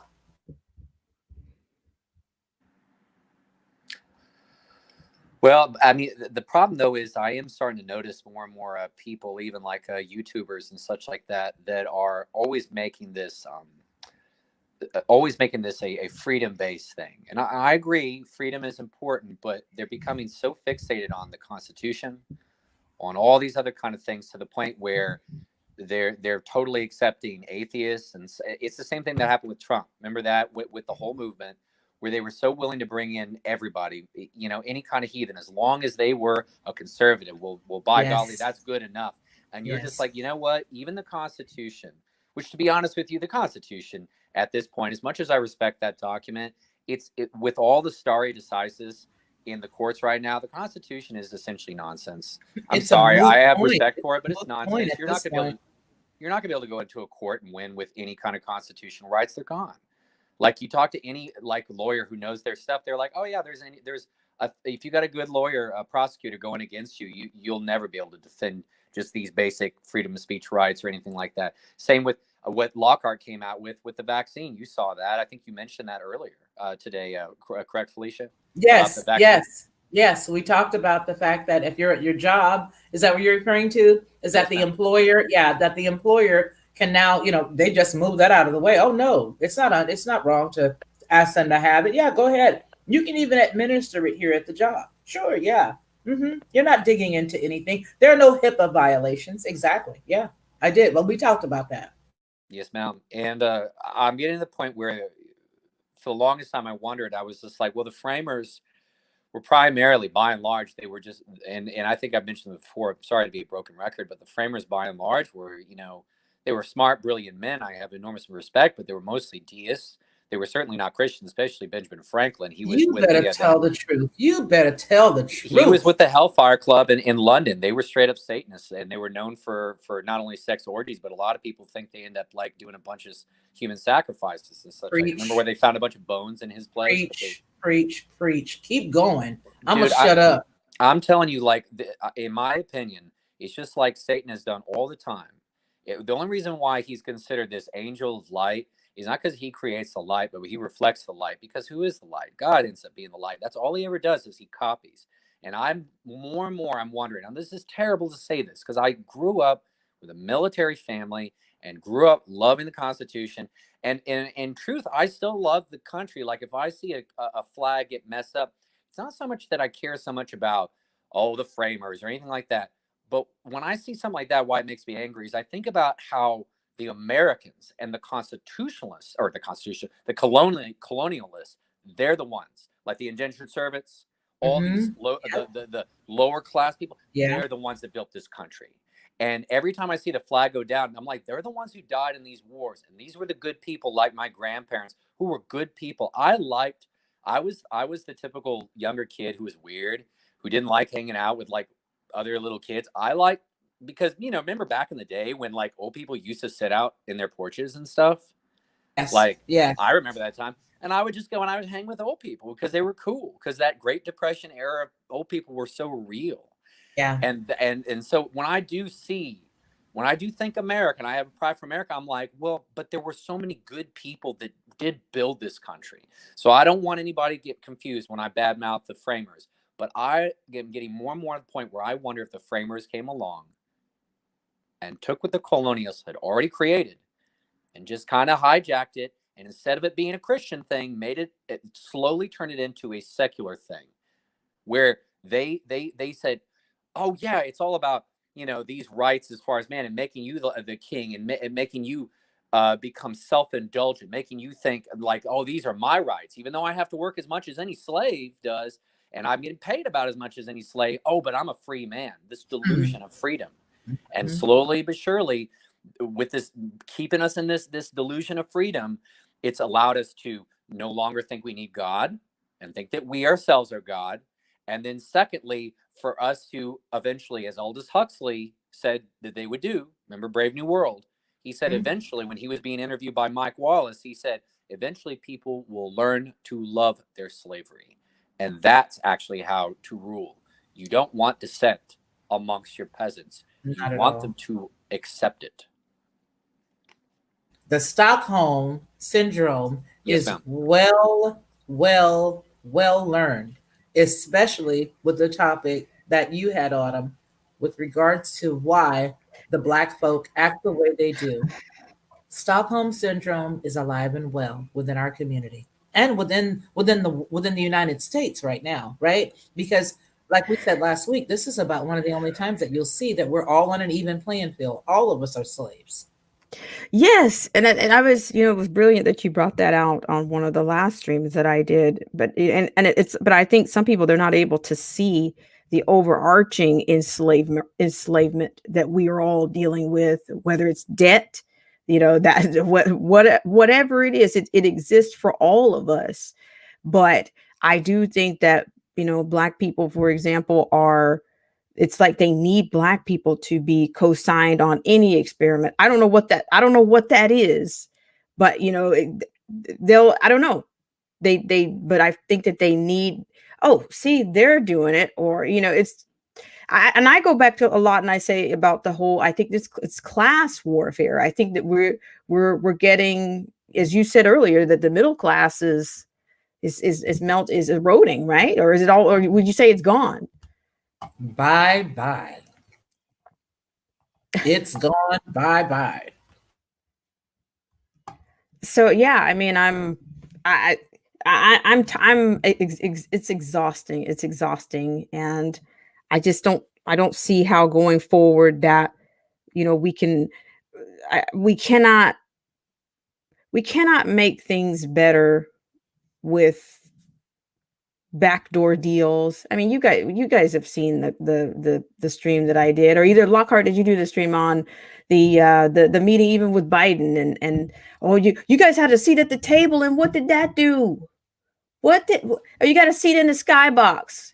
Got you told off. Got you told off publicly because that thing was probably leaked by Camel Toe. Oh wow, she's certainly the chameleon. I don't know. Dark road, dark shadows. I did put that the shadows. Can we get beyond the shadows? I don't know. I don't know. I would say that this is probably going to be the last winter that we are all going to be able to speak this freely. Well, I definitely think you're right there, Felicia. I have actually noticed in terms of, if we're going down the race road and so on and so forth, I've noticed, especially when teaching, it's interesting how many of the Black students will end up coming in, and the vast majority of the time, they'll end up always like being, you know, the most rebellious and resistant at first. And then the moment you actually, one, show them that you care, but then two, actually give them relevance and application, especially within music and stuff like that, they're actually the quickest to grasp on. You know, I do notice a lot of incidental racism that's going down in terms of that. I'm sorry to play that card or whatever. And I know that sounds like making excuses and stuff, but that's actually happening. It is. Like it's interesting how they always are resistant. They're like, oh, it's a stupid white man. He's going to treat me like all these other whiteys that ended up doing before. But I see it. The moment that they begin to ask questions, which come off, you know, like somewhat, oh, disrespectful, whatever. As long as you have a good answer and as long as you provide relevance, they actually calm down and end up engaging much, much faster. So I don't know. I do see something going on, especially with the Black men, where they seem to adapt much, much better to me, especially the ones that don't have a father. And it's sad because you can tell that they're desperately trying to get some kind of father figure. They're really quick to latch onto me and to try to seek my approval after a while. And I'm just like, damn, man, you don't have a dad, do you? And they're like, I mean, you know, I don't say it that way, but you just find out that they don't. And you're just like, God, where are the fathers, man? Where are the fathers? Anyway, Most of the fathers, let me tell you something. And you know what? I so appreciate you for being so candid with that, don't you, Black Spring? Yes, please give us more. There's no soft shell here. Here's what I think to answer your question. A lot of the young Black men that you mentioned that have no fathers are being raised by hysterical mothers. I'll qualify it. You have a hysterical mother who hates the police, hysterical mother who is all about Black power, hysterical mother that don't need no man. She's got everything she needs. She's got her education. She's got a car, or even if she doesn't have her education, she's got a place to stay. She's got a vehicle, a piece of a car. She's got whatever. She's got something that's hers. And so what she's done is she's sown a lot of fear into that child because the media has done its job in selling either manufactured stories or true stories at the highest degree. It does not mean that these things are not happening. I am not saying by any stretch of the imagination that these bad things have not happened in Black communities. No, I'm not saying that, you guys. I'm saying, yes, they are. But how about the fact that it does happen in all communities? And yes, I have had to teach my own Black sons that if they're pulled over in a car, put your hand at 10, put the other hand at 2. Excuse me, because being raised in Los Angeles, California, seeing the Carson sheriffs and seeing the Compton sheriffs and seeing, you know, all these other different entities treat people who look like me bad, I had to teach them that. But the problem that you're seeing is the fact that they are feeding off of what is being told and what is being spoken about in the house. It's being fed to them day in and day out. And so when they approach someone, instead of them having an uncle or a man in their life that can teach them, when they meet somebody, meet your new teacher. Oh, you got a new teacher, Scott? Okay, Mr. Scott, walk up, shake his hand, look him in the eye. Mr. Scott, thank you for being here with me today, and go have a seat. Or when you address him, he addresses you or responds correctly because he doesn't have that. What he does have is somebody at the house teaching him all of the bad. When you think about husband, wife, mother, father, the reason why we've got two and the reason why they are opposites is because both of those opposites will pour positive into that child, and that child will become a positive member of society. Conversely, you remove that, and what you have is obviously the opposite. The Black father was persuaded out of the household when they began to give the Black family stipends, welfare, food stamps, everything that could replace a man. They did that with state-funded funds. And so now what you as a white teacher is seeing, you are seeing what's happened. Now you have to couple that also with the fact that, yes, there are children, period, Black or white right now, that are not what they used to be because of technology, television, the games, and all that other stuff. So you have to add all of that to the pie. And for teachers like you and like teachers like Black Spring, I just take my hat off to you. I really do. You guys have a hard job. Well, that reminds me, actually, I wrote in the chat earlier, so I'm sorry for being redundant. That it reminded me of, you guys know Thomas Sowell, right? Oh yeah, absolutely the best, Yeah, yeah. the gold standard. He was the man. And actually, that series that he did in the early 80s with Friedman is awesome. And one of the things in that series, they're having this debate with this liberal lady, and this liberal woman is saying to Thomas Sowell, and she goes, they go off on this big thing. She goes, now listen, I'm not encouraging illegitimate births in the minority community. And Thomas Sowell says, oh, no. Oh my God, that was loud. All right. She's like, oh, no. You don't have to encourage it. You just have to subsidize it. He is the absolute, I mean, I don't know, a lot of people have said that he should have been the first Black president of the US.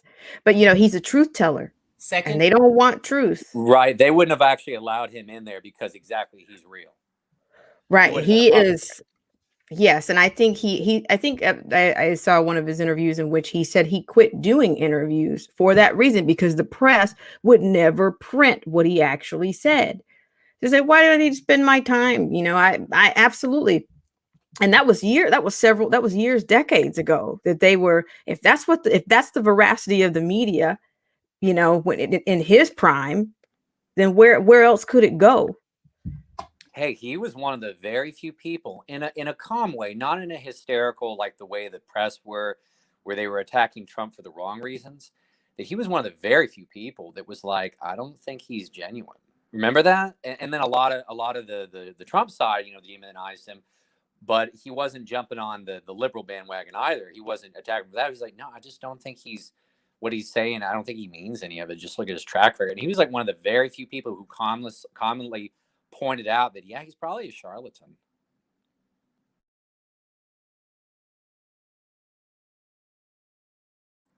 Yikes. There's one thing about, I'm sorry, go ahead. Oh, I was just going to tell you, you were mic'd. Go ahead, man.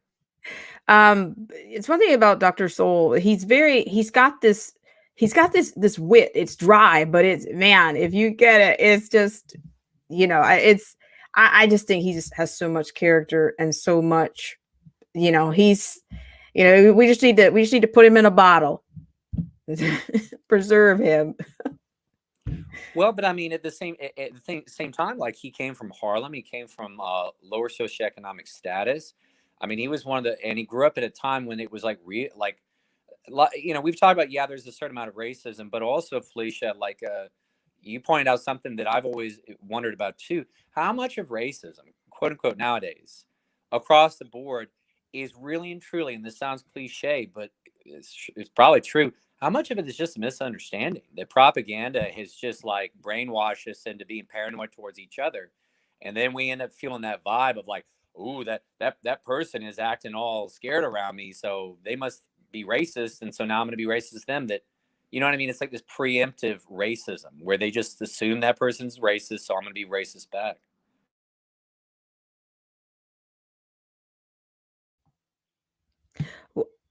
I think you're spot on with that. I think, it is very much propagated. And I've even seen, and it doesn't take long for that to take hold. But, I will say in the community that narrative is it's readily available. I mean, I've shared my own personal story. I mean, I had a grandmother, and she's my late grandmother, and she would say, and I never challenged her because from my family is very much old school, and it's that you don't talk back, you don't challenge things as a kid, okay? And even when I got older, you want to tread lightly. But she would say, "Oh, well, you didn't get that part or that situation because you're Black, right?" And I just kind of looked at her for a long time, but I never challenged her and say, why are you saying that? And I wasn't thinking it through, but I didn't believe it. I wasn't convinced that's 100% that's the reason that I didn't get it. But I'm just saying, well, I wanted to say, well, I've received an A, or I got the part that time. So what does, what is it why is it when it doesn't go my way that you automatically say that without having any other facts, without knowing any of the other circumstances or any other variables involved. But I said all that to say that you have people that are readily to tell you, oh, you're not going to be able to do that because you're Black. Well, you can't do that. That's for white folks. You're talking like these white folks. You're still a white girl. What are you doing that for? That's for white folks. That's readily available, and it's the pressure of it. I was never really a follower with the in crowd, if you will. So it never really bothered me. Call me whatever you want, but I'm still going to do what I do. And that's how I got through any of that. But for some people, even if they're having a great time with these white kids, with this mixed group of people, they're going back over there to that segregated seat with all the kids. Because even you can see segregation in the schools, in the cafeteria. They're doing it to themselves. All the Black kids are over there. And all the white kids are over here. We had a band reunion, Scott, and they said that the band reunion was segregated.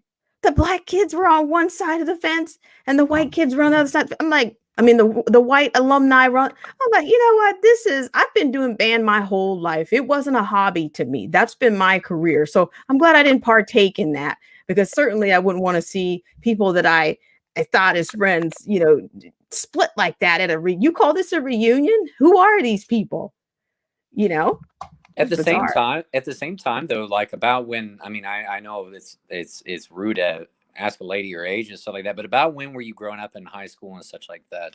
Autumn? I'll give you the 90s. 90s. Okay, so you're about the same age as me. Okay. Yeah. Okay, is it just me? Look, I don't want to be so foolish as to sit there and say that racism didn't exist. Felicia, I from what I hear, yeah, at one time it was very, very bad. Are we correct in saying that? Well, I believe now. See, here's what I've always said, and I say that the term racist means something totally different than what they have made it mean, and the term prejudice is really what we're referring to when we're talking about. This is what I say when people say, oh, well, Black people are racist too. I'm like, first of all, that's a no. And I'll tell you why after I share with you, my impression of the differences. I believe that we can be prejudiced against people of other ethnicities. I believe that you can become a racist when you can affect somebody's dollar bill. Meaning, if I hire you, and then I hire somebody who's Black, somebody who's Hispanic. But then I begin to pick on you because you are white. I have the power to mess with your money. Now I am becoming a racist because that means I have the ability to prevent you from making your finances. And I'm basing it on what the world considers race, but it's actually prejudice. So for me, when I hear the term racist, I can tell somebody who's a bigot. The guy who used to be on Archie Bunker, that was a bigot. He had it honest. But who else was a bigot? George Jefferson. He had it honest. These people were prejudiced. They were prejudiced people. And so for me, when I think of the term racist, I think that term was made and it was created to divide, and they use it as a tool to allow us and the things that have gone on with us to affect. Is that you, Black Spring, clacking away? Because we sure enough can hear you. I don't know. I'm hearing on my end. I think she's typing. Mine. Is it mine? I think she's typing. No, I think she's typing. But the truth about the matter is, yes, I do believe that there's some hateful people out there. There are some people who are very mean. There are some people who are very cruel. There are people Black and white. But I believe that inherently people are born good. That's what I believe. I believe inherently people are born good. And I do not believe that children are born racist. I believe they're taught how to be prejudiced. That's what I believe. I believe that if you don't like me, it's because of something I did to you. And I can see that you're that kind of cat.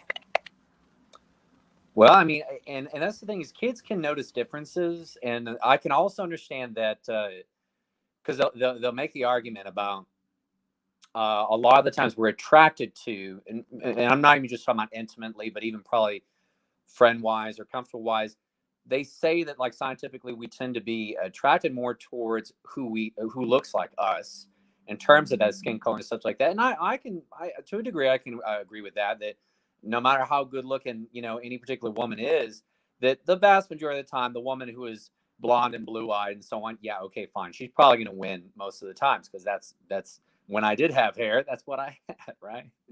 I don't know. When you had hair. When I had hair.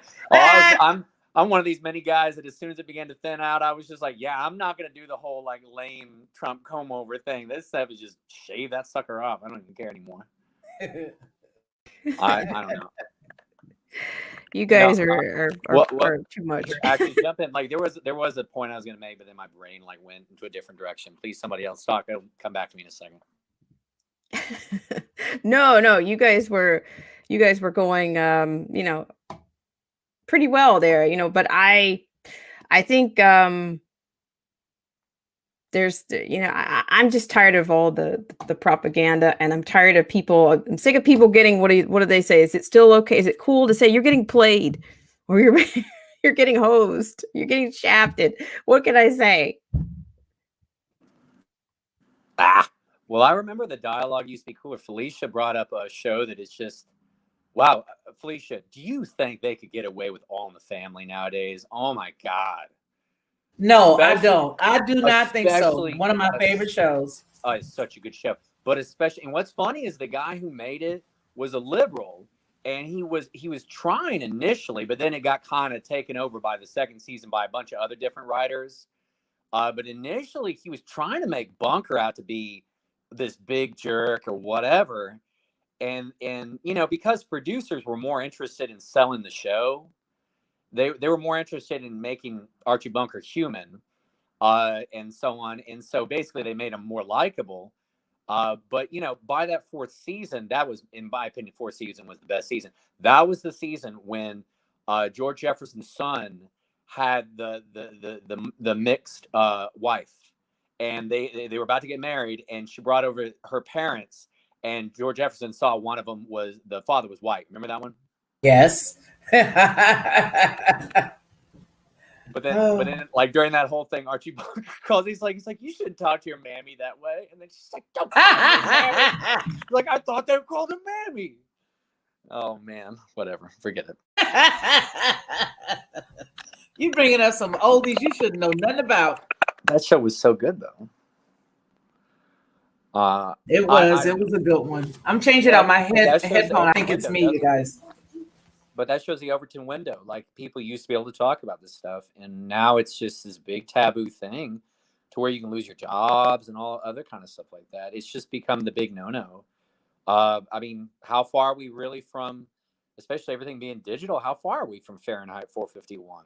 I ain't going to take much to burn books. Oh, man. Push delete. That's it. That is all you got to do, because everybody buys everything on Kindle now. Nobody but me is the weirdo that runs around and buys hardback books, and even paper books if I can't get something in a hardback book anymore. And so I agree with you 110%. That and what movie we just saw, Black Spring, where they were burning the books in 1984. They literally had like big old parties of it. Hey, come on over. We're going to burn these books. We're going to get rid of all of these books. We found somebody who has books. Let's get them off with their heads. Black Spring, I'm switching out my headset. Oh, I don't hear that anymore. Do you hear it anymore? I don't hear it anymore. Yeah, I thought maybe it was my headset. But what I'm going to do, and I don't want to do it, but I'm going to have to wrap us up in like no 5 worries. 10 minutes. Oh, okay. I mean, you guys are like fantastic, and I really appreciate you both for coming on. Paralysis by Analysis, thank you so much. It was very refreshing. Sure. What you were offering here. Paralysis by Analysis. You and your wife have children? Oh no, I ended up being one of those morons that got duped into staying single at this point, because I just end up being fooled by the whole just the whole thing about, oh yeah, marriage is for the suckers and kids is for the suckers and this, that, and the other. And plus, man, I set myself up for wrong relationships over and over again. I would always end up, I don't know. To be honest with you, I think God never really set me up with the right woman because he was just like, yeah, your mind's not in the right place.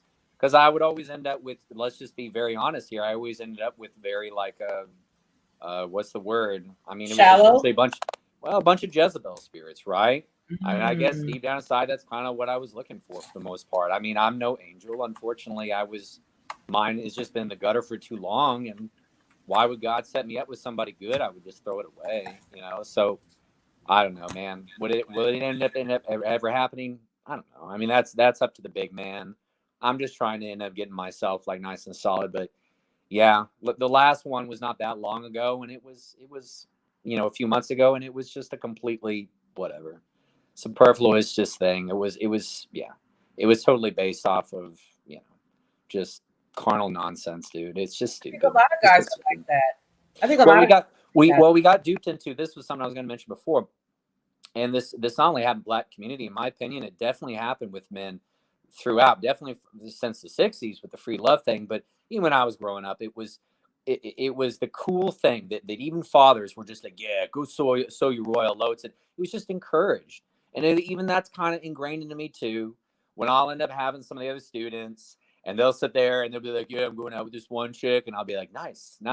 But now more and more, I'm getting to the point where I'm telling the men, I'm just like, okay, you need to focus. Like technically you shouldn't even be dating right now, but if you're dating her, you need to be respectful, but you need to focus on your thing, because the only thing a woman respects is not your prowess as far as all that is concerned, but being a made man, like some kind of career, having a direction. That's going to attract the right woman. So more and more, I'm trying to encourage that away from the whole sowing the royal oats thing. I wasted so many years, man, so many years doing that kind of nonsense, thinking that that's what makes a man, as far as all of that was concerned. And oh my God, how much time I end up wasting with that. And not only that, like, to put on top of this is one thing I will give to quote unquote Asian cultures and stuff like that. One of the things they've talked about for, you know, hundreds of thousands of years is they talk about, you know, your Jing, you know, your energy. And a lot of times they'll say your sexual energy, but they tie your sexual energy and your creative energy as being one. And I think there's actually a lot of truth to that when you have your vitality, instead of using that vitality for lust, if you can translate that vitality more into the creative aspect and the energetic aspect, then there you go. But the problem is we waste all that vitality on just the lust.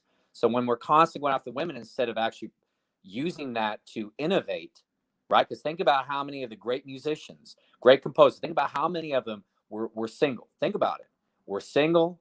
And even though Beethoven was somewhat promiscuous early on and stuff like that, for the most part, these dudes became hermits later on, and their minds were totally invested into just the music and so on. Now, I can't quite say that for Bach. I know he had a lot of kids, but whatever, he's a Lutheran. But no, he didn't. He's a Lutheran.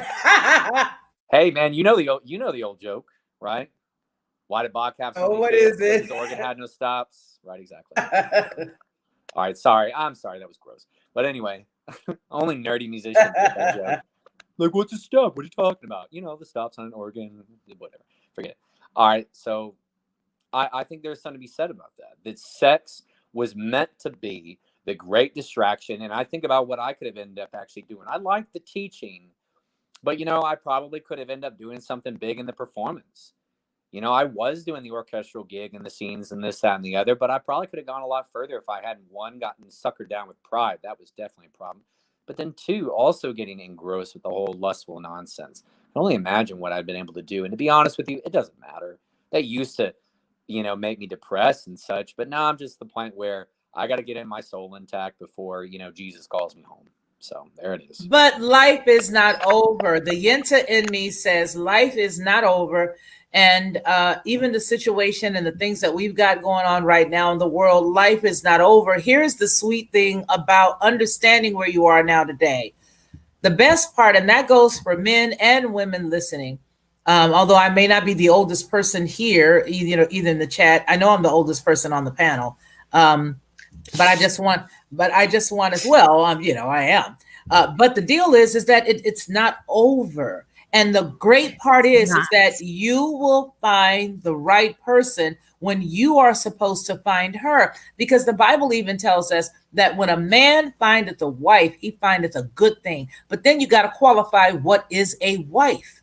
Okay? Once you qualify what a wife is, a good woman, that's when it works. You got a good man, you got a good woman. Those two get together because the man sought her, found her, loves her, because he has to find her. He has to pursue her. It cannot be the other way around. Please don't get it twisted. If you start pursuing a man, you're going to end up with a problem, because the chaser is the one who will continuously want to pour the love. And when a woman is loved by a man, she will automatically reciprocate because she is a receiver and she gives back what is put into her. If she ain't crazy. Well, but there's the thing though, man. I tend to always go for the crazy broads. So Everybody, that, you know what? I'm gonna tell you, which yeah, Derek but all is the here. but Steve, all men are retarded and all women are crazy. So there you are. What did Derek say though? So you know, I already know what the issue is, and I think you already pointed that out. But to the end that we're about, I don't know, it's something. But you know, with us about AI. to get off here, yeah, it is. But with us about to get off here, I will just say that for those people out there who are seeking a mate, because it's not good that man or woman be alone, pray and ask the Father to send that person your way so that you can run into her. If she's coming your way, you can run into her. You can find her. All right. You want her to be in your walkway and your pathway so that you can find her. You don't want to go out here pursuing people online and all that other cuckoo stuff, because you may end up with, misery, dirty birdie, and then you'll have a problem. If anybody has the same misery, you might end up with misery, dirty birdie. I might end You up don't with want that. I might end up with a Glenn Close and she like boil my puppies or something. Or She will boil your rabbit. She gonna boil your rabbit. You getting it? You getting it? Don't get a boiled rabbit, woman. Well, Oh, thanks, wow. Mom. Anytime, son. You can find me. You know where to find me. You know Yeah, where to that's find great. me. I don't know, man. Yeah, we don't want boiled Baphomets.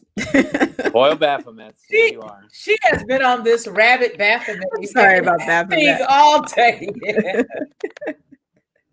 I'm sorry about that. But yes. And so what I'm gonna do, you guys can do your, as the guest, you guys can give the final word. But before I do that, I want to say that hello to the Definition of Anarchy. He has a fantastic book out. I've dropped the link. If you're interested, give it a whirl. He's a great content creator and a supporter around here. Thank you so much for coming in, the Definition of Anarchy. And yes, so I want to give you guys the final word on this one. And thank you guys so much for your insight and helping us not get played in the 2020, at the end of 2020 into 2021. Who's going first? I'm Thank just you. gonna say one thing, and I concur with Black Spring with Autumn. Don't get played, and moreover, don't play yourself. Paralysis. I don't even know, man. I think I think too many people are thinking that 2020 is just a year and it's going to end up going away and such like that.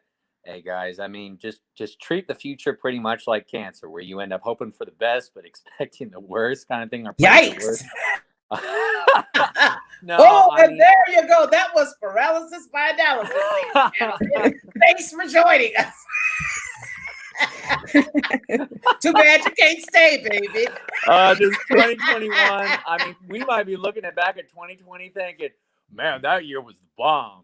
Remember when we could actually like drive our cars and stuff? Remember we could go to the grocery and all we had to do Remember was wear when we our had masks? cash? Remember we had cash? I don't know, guys. Whatever. It's, just Wait, you guys, wait. Now look here, y'all. These coins was from last year, 2020. I know we ain't got no more like this. Have you ever seen a shiny quarter? oh my God, I can see the movie right now, dude. It's like a Lord of the Rings Schmeagol moment. My precious. All right. Well, Wow. whatever, guys. Just keep your eye on Christ, and that's the other thing is these two ladies are wonderful examples of this. I've been seeing a lot of these YouTubers that they're constantly doom and glooming, and they're constantly getting their cortisol trips, and they're constantly fear mongering. And man, it may get worse, but the fear mongering is what gives them power, right? Every time we're fearful and angry, you're giving them strength. So, just keep your mind on Christ. He tells you to end up, being joyful and such like that, and, he didn't give us the spirit of fear, but of love and a sound mind. So, Amen. Just keep that. Thank you. Amen. All right, guys, I'm out of here. Who got the Hammond? Who got the Hammond organ? Is that you, Black Spring? You got the Hammond? This is so bad. This is so bad when we're starting to make sound effects. When I make when I'm a B-52 Hammond. A B-52 Hammond, yes.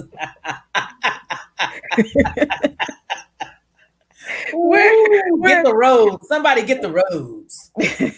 Get that Rhodes. Get that Hammond.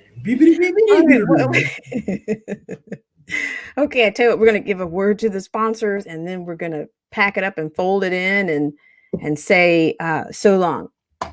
Thank you so much once again for Paralysis Analysis and the Lockhart Perspective for all that you do. Elvis has left the room, said Paralysis Analysis. Paralysis by analysis. Okay, here we go. All right, guys, we'll be back to fold it in. This show is brought to you in part by our sponsors. Whether you're interested in health, culture, politics, scripture, automobiles, entertainment, history, and much, much more, there's something for everyone.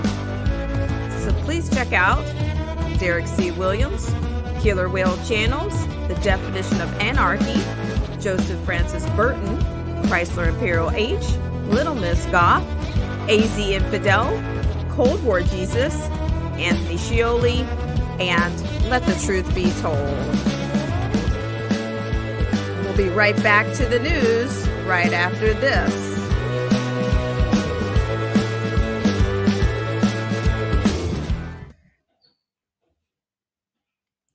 All right, ladies and gentlemen, we are going to be signing off. It looks like I lost Felicia. The Lockhart Perspective, where are you? Well, I just want to give a warm shout out to everybody in the chat, and then we're going to bail out. The Lockhart, you bailed out. Okay, let's see. Anarchy Television. Thank you. See, we had comments.